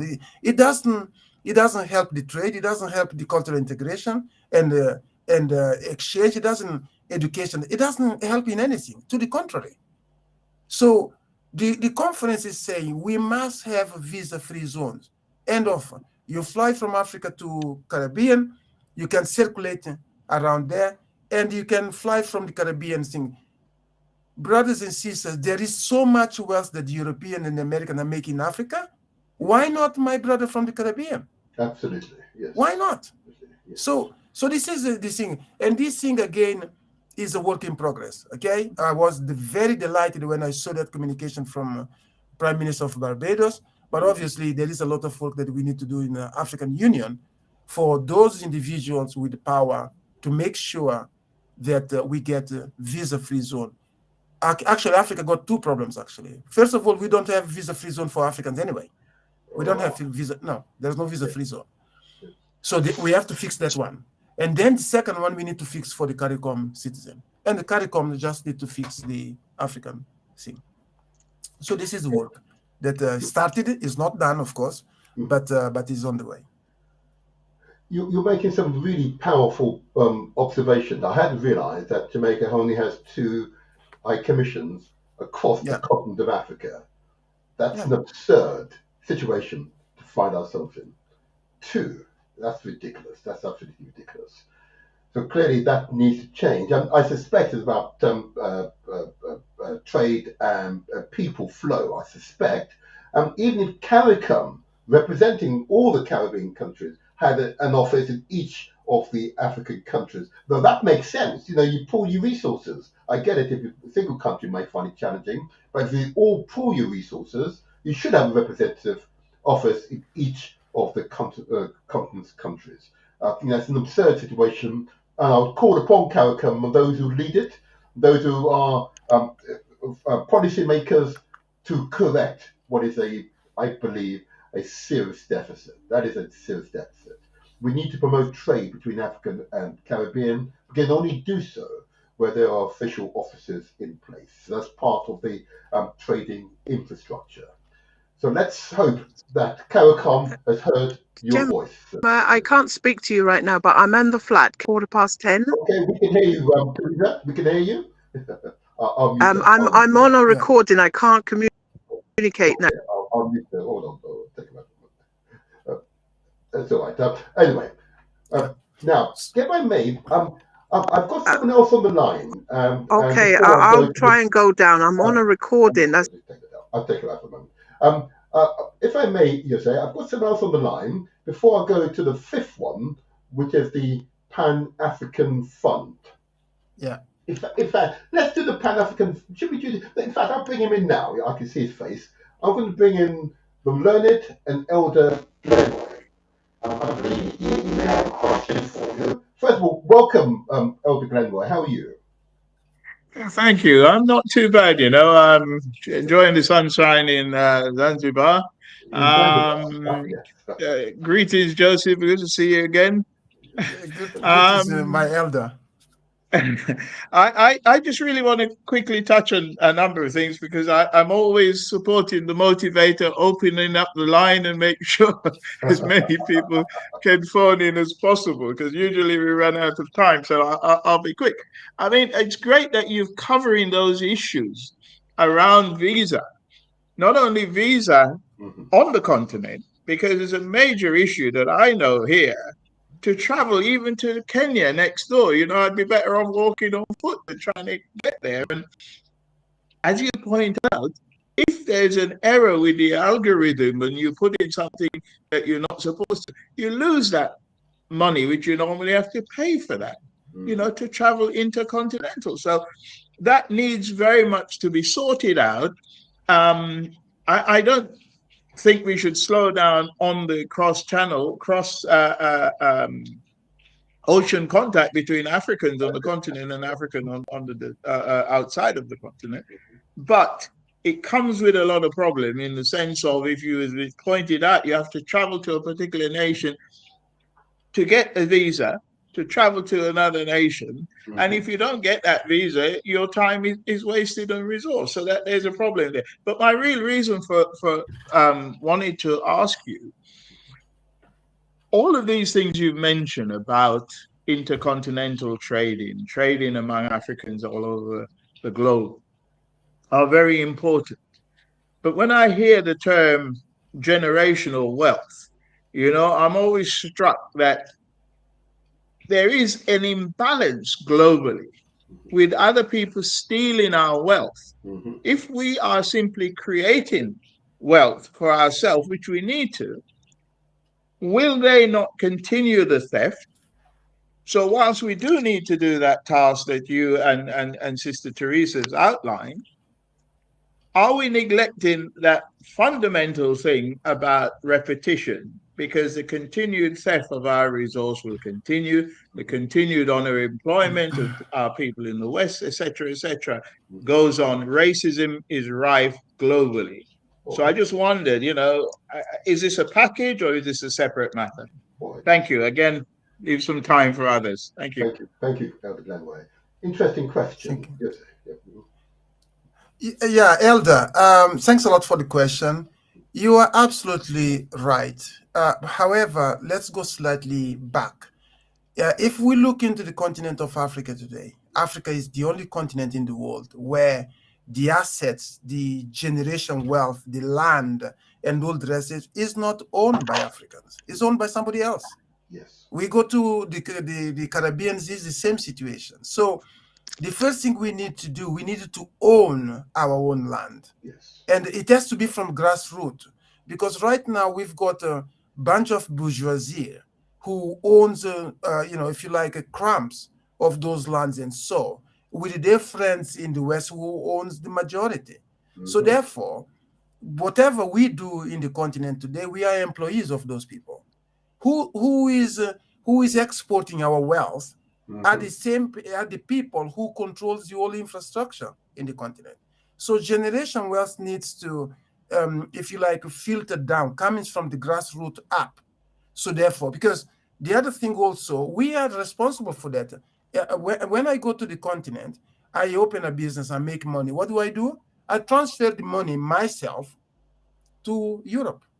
I am the one who did it. When I want to register patent, for example, I don't register patent in Africa. I register it in Europe. So I am also the cause of the problem.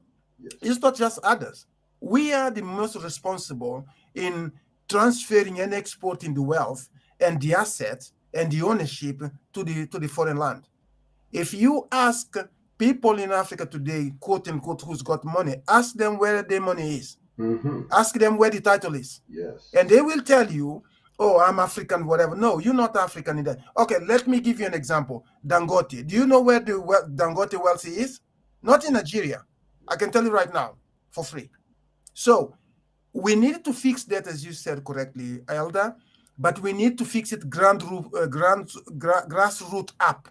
Because the way it is now structured by the bourgeoisie, those guys want to spend more time in Champs-Élysées in France or Belgravia in London, and so on and so forth. So yes, I agree that we need to fix it, but we have to go to the grass to fix it. I'm going to just hold that question there. No, hold on there, Glenway. I don't go just yet. Because the fifth resolution agreed by the summit is, of course, the issue of a Pan-African fund. Okay. Yeah. The objectives to building financial muscle to take care of large necessary projects in the continent, like hospitals, airports, schools, free trade zones, etc. Now, tell us more about that particular resolution, Jose, and I would like to get Glenway's response as well. Go ahead, Jose. Yeah, very quickly, this tied to the question that the elder just asked now, which is whenever we want to do something in the continent, we go with our begging bowl to somebody, okay? Because we are the poor member of the family, we're going to run out there, we kind of whatever. You want to build a dam in Ethiopia, we go to the World Bank. We wanted to build whatever, we go. This begging bowl, allowing those people to control our destiny. Yeah. I give you another example specific. The African Development Bank. Africa got 55 countries. 55, okay? African Development Bank supposed to have 55 shareholders. Do you know how many are there today? 82. Wow. The difference between 82 and 55, where it comes from. And I give another example. Who is the majority shareholder? US, Japan, UK. Most of us might have heard the story of current president, where the US did not like him because he supported the agriculture, the farming for the grassroots. Yes. They didn't want him there. They blocked the appointment of second term of him, and they went rambling for many months until he was reappointed. Why? Because we allowed the US to come to our house, and even not just being there, but having a power voice. So, control, yes. Pan-African Fund is coming to resolve this issue. How? We have to pool resources, us, not with our friends, not with our who owe us any money, nothing. It's us. We build this, and then we go and build one school, build one hospital, build one airport, build one corner, build affording housing. It is us. And this fund is very specific. We don't want friends. We don't want accolades. We don't want associated. We want Africans and Africans only, African and African descendants only, to put money in that thing. When you put money there, you are a shareholder, and this also help you to build generation wealth, because when you build an hospital who stayed there for 200 years or 300 years, you are co-owner of that hospital. You are co-owner of that school. You are co-owner of that airport. You are co-owner of that dam. You are co-owner of that railway. So this is the principle of the thing. And I'm happy to tell you, we launched this in Jamaica. I mean, Teresa is here on the lunch, you can see. We had, I think my last count, we had about 47 people subscribed there. Right. There in the conference to the fund, which means that we are hungry to do it. Many times we just need a bit of a structure. Yes. Thank you, Jose. Elder Glenroy, that appears to be reparations in action, or not. What do you say? No, that's that is certainly part of the requirement and the project, because honing our own land, the means of production, has never been any ambiguity about that, I hope.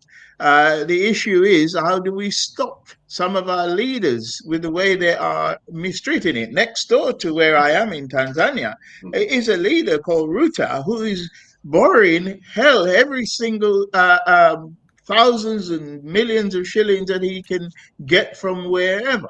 And these are debt that are going to fall on the next generation.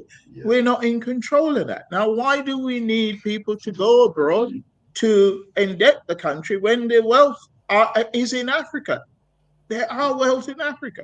So as Josie is saying, it is a case of actually making sure that it's coming up from the grassroots. No, I'm very much in favor of what I'm hearing, and well done, Teresa, and yourself, Josie, and others for your success in Jamaica. I'm not an economist. I mean, Teresa will tell you how I avoid conversation about finance and so on, but I understand the necessity of it. Don't get me wrong, because I'm not there and trying to say this is how it actually goes. Part of the old reparation campaign is to rebalance the society and the world we live in, because there is an imbalance and there's a theft going on. And if we don't stop that, we will just continue to have that situation, as you pointed out. So by all means, my comrade, I'm with you. I'm not going, Mr. Motivator. I'm just actually listening, but I thought I'll take my camera off and audio. Thank you very much. I continue to listen, and good luck. Good luck. Thank you. I'm very conscious of time. As I said, I've not officially opened the lines, and I'm not going to right now, because I suspect we'll run out of time. So what I'm going to do is just focus on, now we've highlighted the 5 important resolutions, and that last one I think is a most important resolution. That is the Pan-African Fund. question for me is how to contribute to the fund. And I realise now I'm speaking to you, I don't have those details. Do you have it handy? Details of how we can contribute to the fund.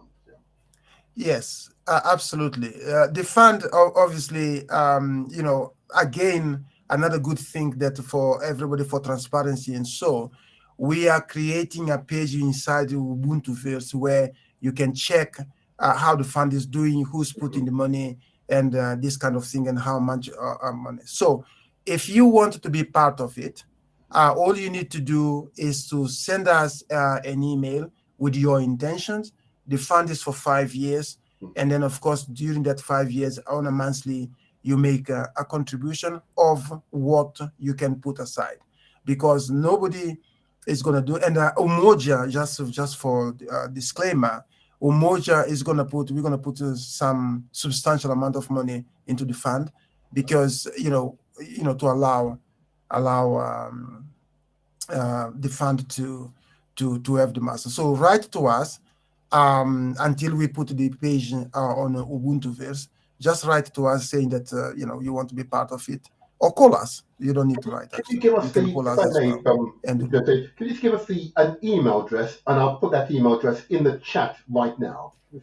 Yes, the email address that they can put, just for simplicity of the thing, summit@hugewealth.com. Repeat one more time, please. Yeah, I just wrote it in the thing. Summit, hugewealth.com. Just for those who are on YouTube and Facebook, I'm now putting the email address in the chat so that you can pick it up. Hopefully this works here. And so it's simple. It's summit@ugewealth.com. And I'll just put that here, ugewealth.com.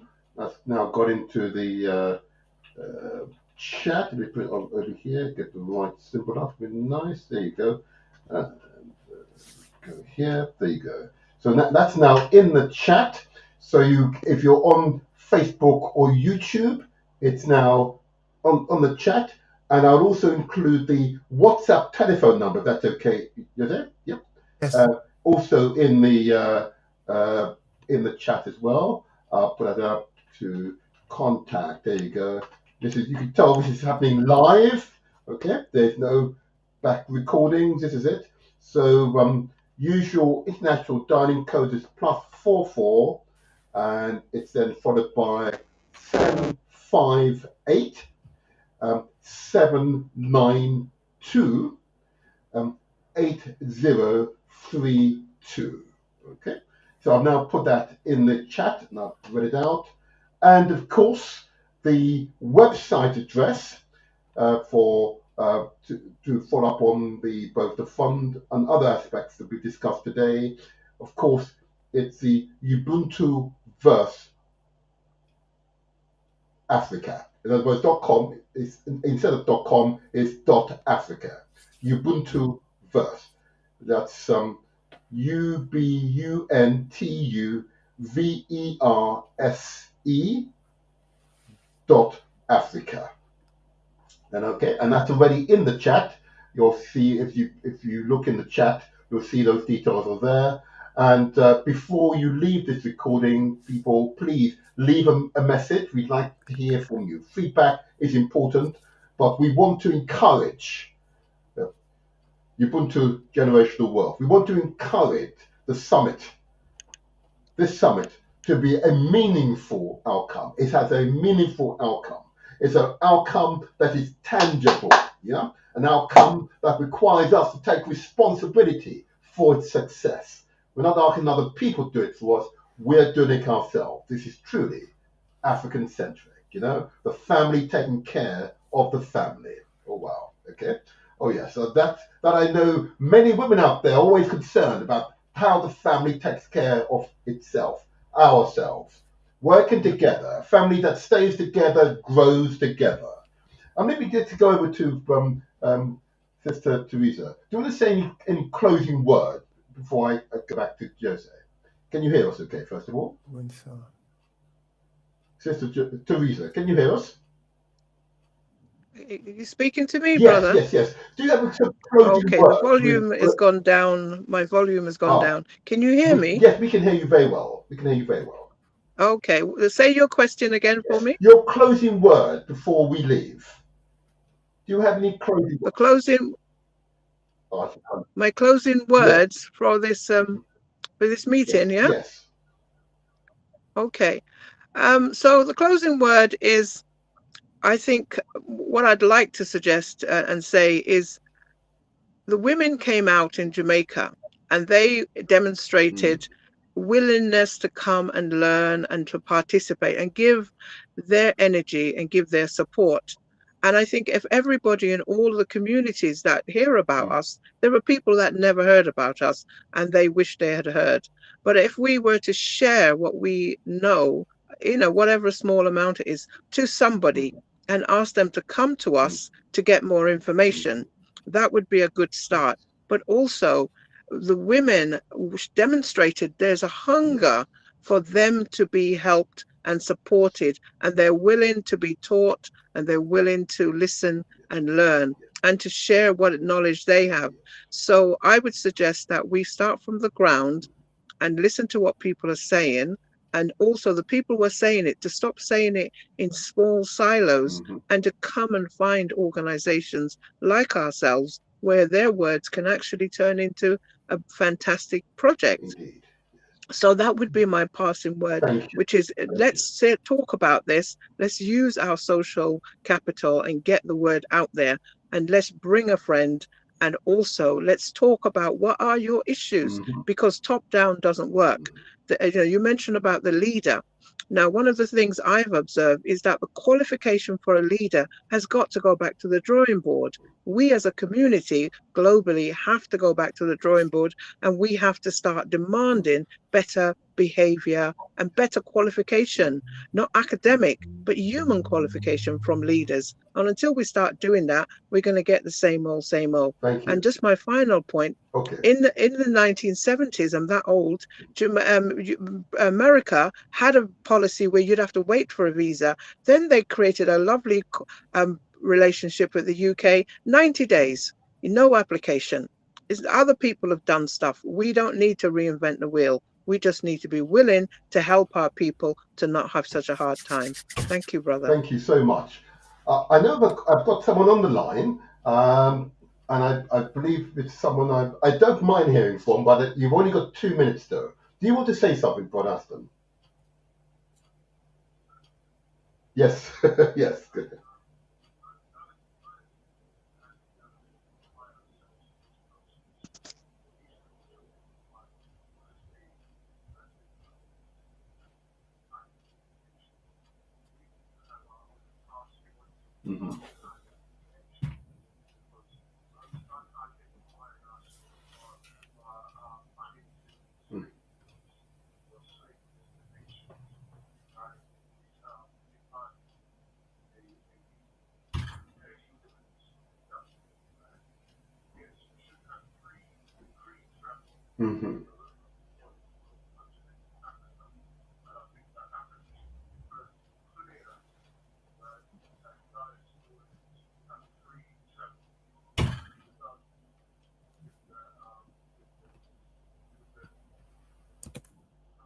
I understand.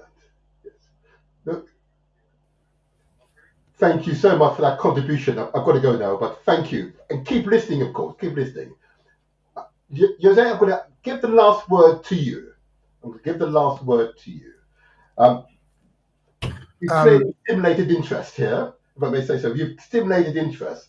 And I want those who are stimulated for you to be interested, yes, but remember, the whole purpose of these shows is to translate words into action, because success is ours for the taking. That's what I would say. The last words. Absolutely. Once again, thanks a lot for the opportunity, brother. And obviously what Sister Teresa said sums up in many areas, what it is all about. But I wanted to piggyback also the words of the elder to say that the reparation is one avenue of fixing the imbalance. However, we have no guarantee when the reparation is going to happen, and we also do not know even the amount of we're going to get. Okay, we needed to take a parallel, compare, for example, to the post office scandal. Yes. How many people being affected, how they acted, and Windrush generation. How many people been affected and how they acted. We've got evidence there to show us. When it comes to us, not many people are interested in doing anything to help us, or at least to fix the wrong. Not many people are there.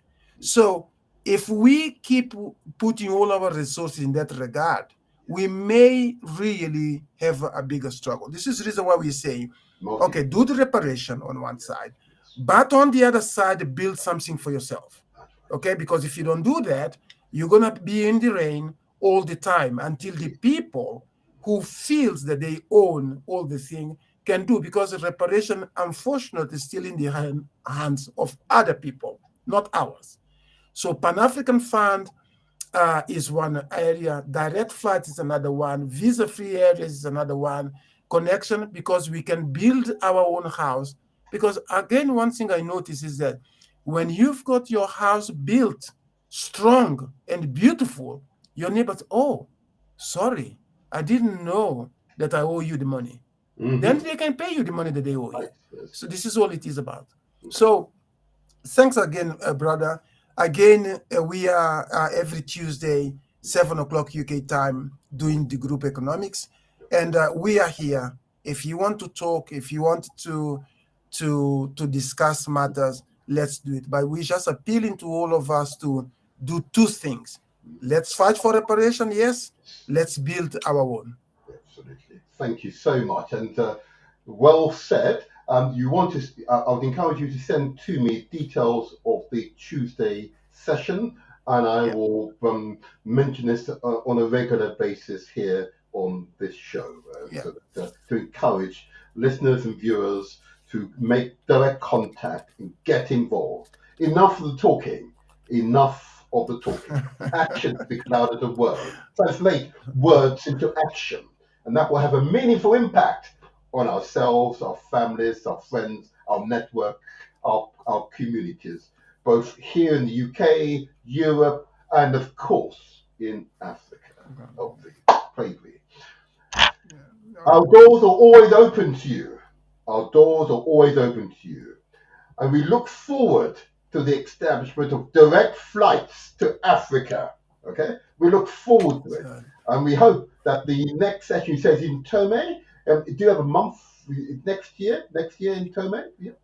Yes, we schedule it provisionally to be August 2025. So that would marry the 18 months that we were given as a deadline to put a flight together. All right. Someone's asked if there's a link for the Tuesday session. Is it an online session or? Yes, there is a link which. If you put it in the chat, and I'll transfer it. Yes, I can put it on the chat now. Okay. That's so brilliant. That's okay. And whilst you're doing that, and this say to Teresa, I know whilst you're doing that, let me just say this to you. I noticed that the majority of those who were present were women, inspired women like you. And so I want to give you another public apology that I was not present. Okay. I would apologize. I would apologize, but I will do everything within my power to be in Tomé. Yeah, that's my only undertaking I can give to you. Okay, I need to hold up the male side, I think now. That we've seen these wonderful, inspired women present, and they're almost so magnificent that they can't. I tell you. No, don't worry, brother. Don't worry. They held us. The mothers, they held us very tight. So they really, they were there. They were there. I just put the link in the chat now. For those who want to go and attend, we are there every Tuesday to make sure that we have a conversation, because we need to have a conversation amongst us. how to fix our own thing. Yes, without a shadow of a doubt. So I want to say thank you very much. I'm now going to disconnect from the Galaxy FUE network and let Galaxy Net presenter come on. There you go. They're off. I did want to say to you, thank you for all of your works, and the works that you will deliver now and into the future. And I know that these works are the foundational works that will benefit the next generation. That's why Ubuntu generational wealth creation is such an important concept, because it affects your mindset and how you act. Yeah, what you do, deliberate actions to build, and we must build the strengths that is the inherent part of who we are as African peoples. Well, brother, I have to, we are following footsteps of people like you, and this is a fact, because, the number of years that you've been there, day in and day out, many times when you were on your own, many times when you had only one other people. So the seeds that you have planted and people like you for many years are the ones that we are doing the best we can now to, to water and taking it forward. Because if it was not for people like you and maybe our few others before you, we would not be here. We would not be where we are. But then I feel this sense of responsibility amongst us, that if people like you started it, it would be very unfair for nobody to step and continue. Okay, accepted. I appreciate your words. Okay. Oh, you're still here? No, I'm here. Oh, you're still there. I appreciate your word and thank you for those kind words. But ultimately, I'm but simply a simple conduit. It's you will actually deliver on the words. It's you that matter. Me, I'm just a bystander. Thank you, Elder Glenroy. We're now about to close. There's usually a method when we close our meetings. Yeah. Usually. This would take another century for discussion, but you know that you're not just words. So I'm going to leave it at that. It is so true. I just want to say to you, both of you, thank you. Our doors are always open to you. Whatever we could do to support your initiatives, we are here for you. Thank you so much. Brother Martin, I want to say a personal thank you to you. You saw the vision. You're one of the key thinkers of the future. You saw the vision before anybody else saw it, and you came and you elevated us when there was no evidence. So you are a superstar, and our people are really lucky to have you. I am really fortunate to have you, and we are very fortunate to have you. But I want to say a personal thank you for being one of the key influencers for the future and the past. Thank you. Praise be. Praise Jah. Rastafari. Good day to you both. Good day. Long may you live long and prosper. Absolutely.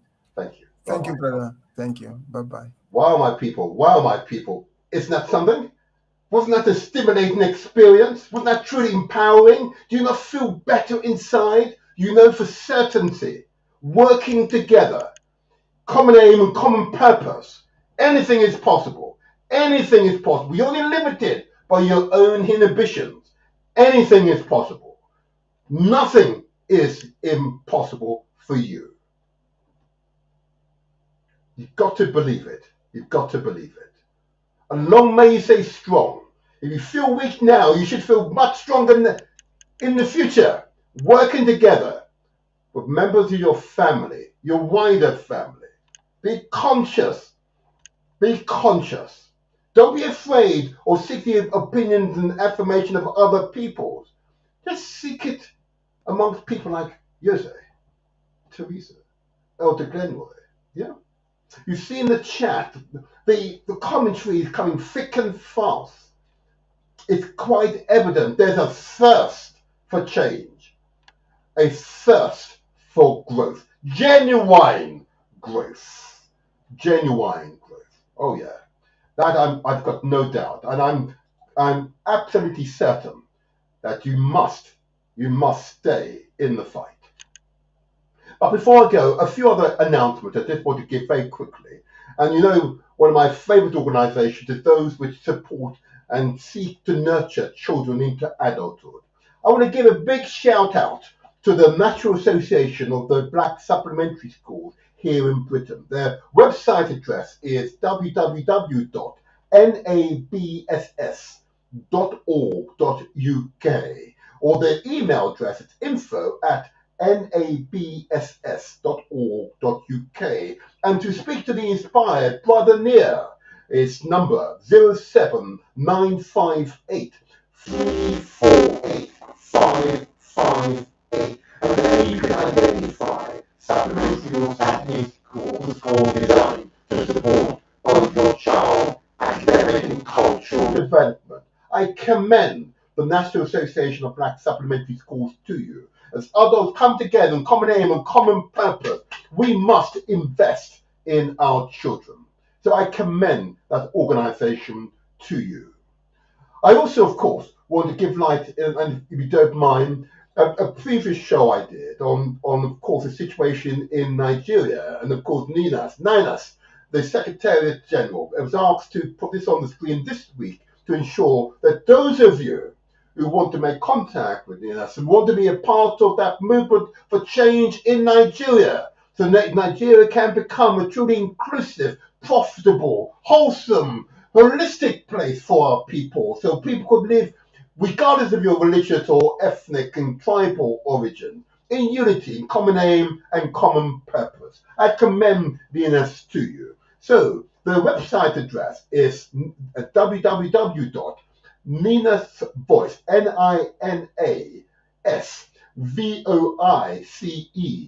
NINASVOICE.org. Nina's Voice is their website address. I commend that organization to you. Long may change, positive change, come to Nigeria. It's a country that deserves positive change. And lastly, what I want to do is this, is say to you, the listeners, you the viewers, okay? You can see the thumbs up on screen if you're on Facebook or YouTube, yeah? You, the listeners and viewers, spread the word, okay? I welcome your commentary.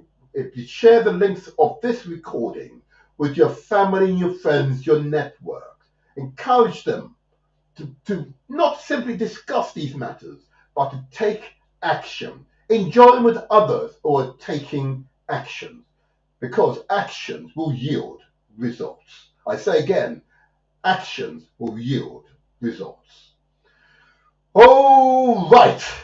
Oh, I am getting stimulated.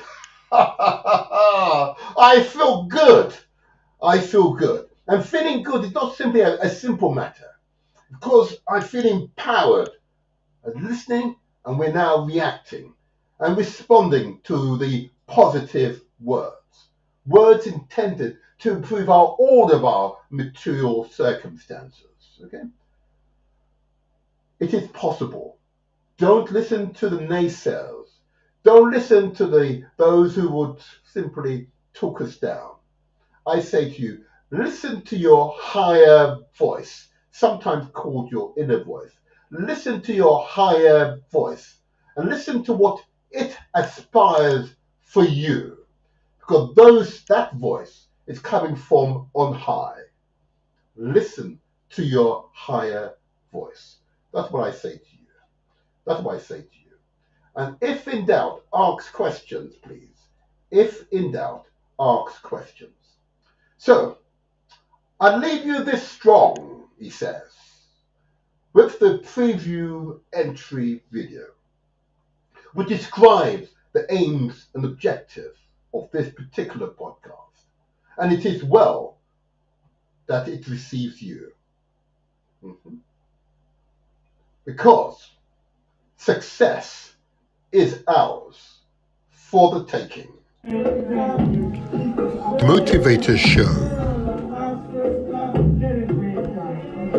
Translate Our words into action.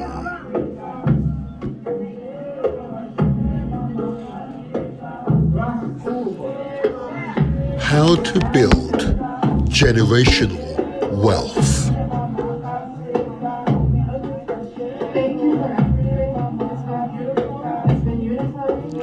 Ubuntu Awakening Summit, Kingston, Jamaica, the 5th to the 10th of February 2024.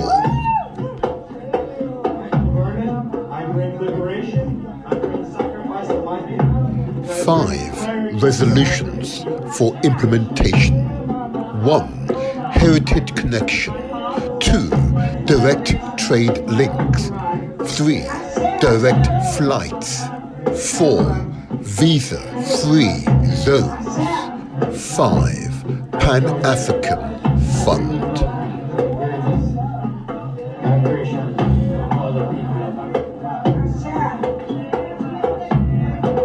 Resolution 1. Heritage connection. Framework in place to allow African diaspora to discover via DNA test where in Africa they are from and if they want to connect. It is entirely for them to make an informed decision on their true heritage.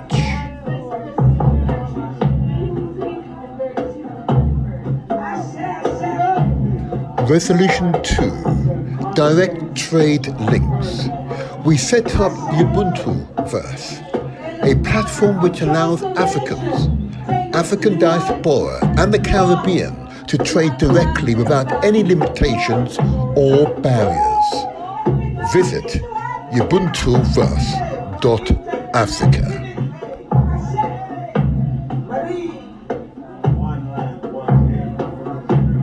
Resolution 3. Direct flights. We recognize that some of our delegates had 2.5 days travel from Africa to reach Jamaica, when a direct flight would take an average of 7 hours.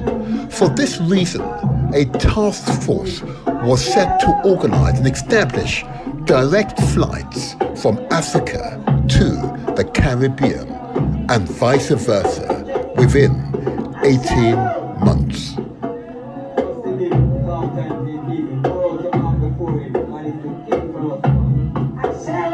Resolution 4.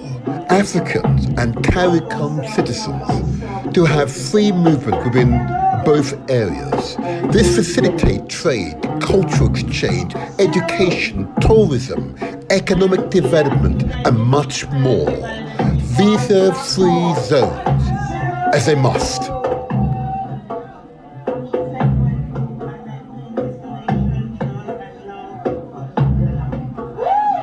Five resolutions for implementation.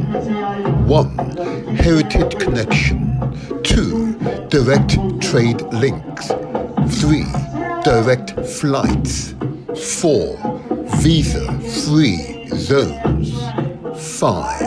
Pan-African Fund.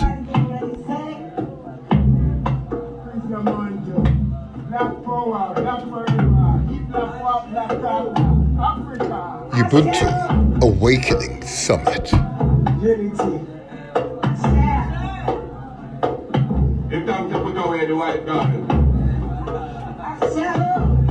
Success is ours for the taking.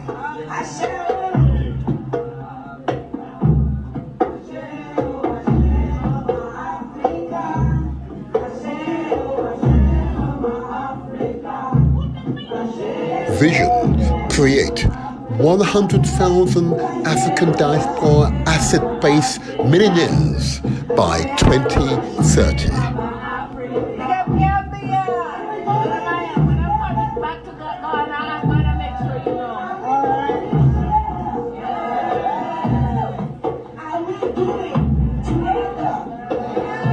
Mission: train and educate Africans and African diaspora on how to create sustainable wealth under Ubuntu principles. Is it okay to go there?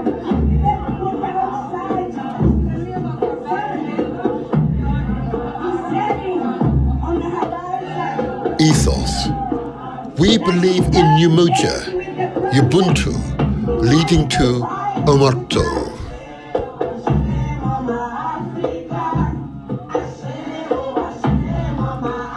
The Motivator Show. The internet's most inspirational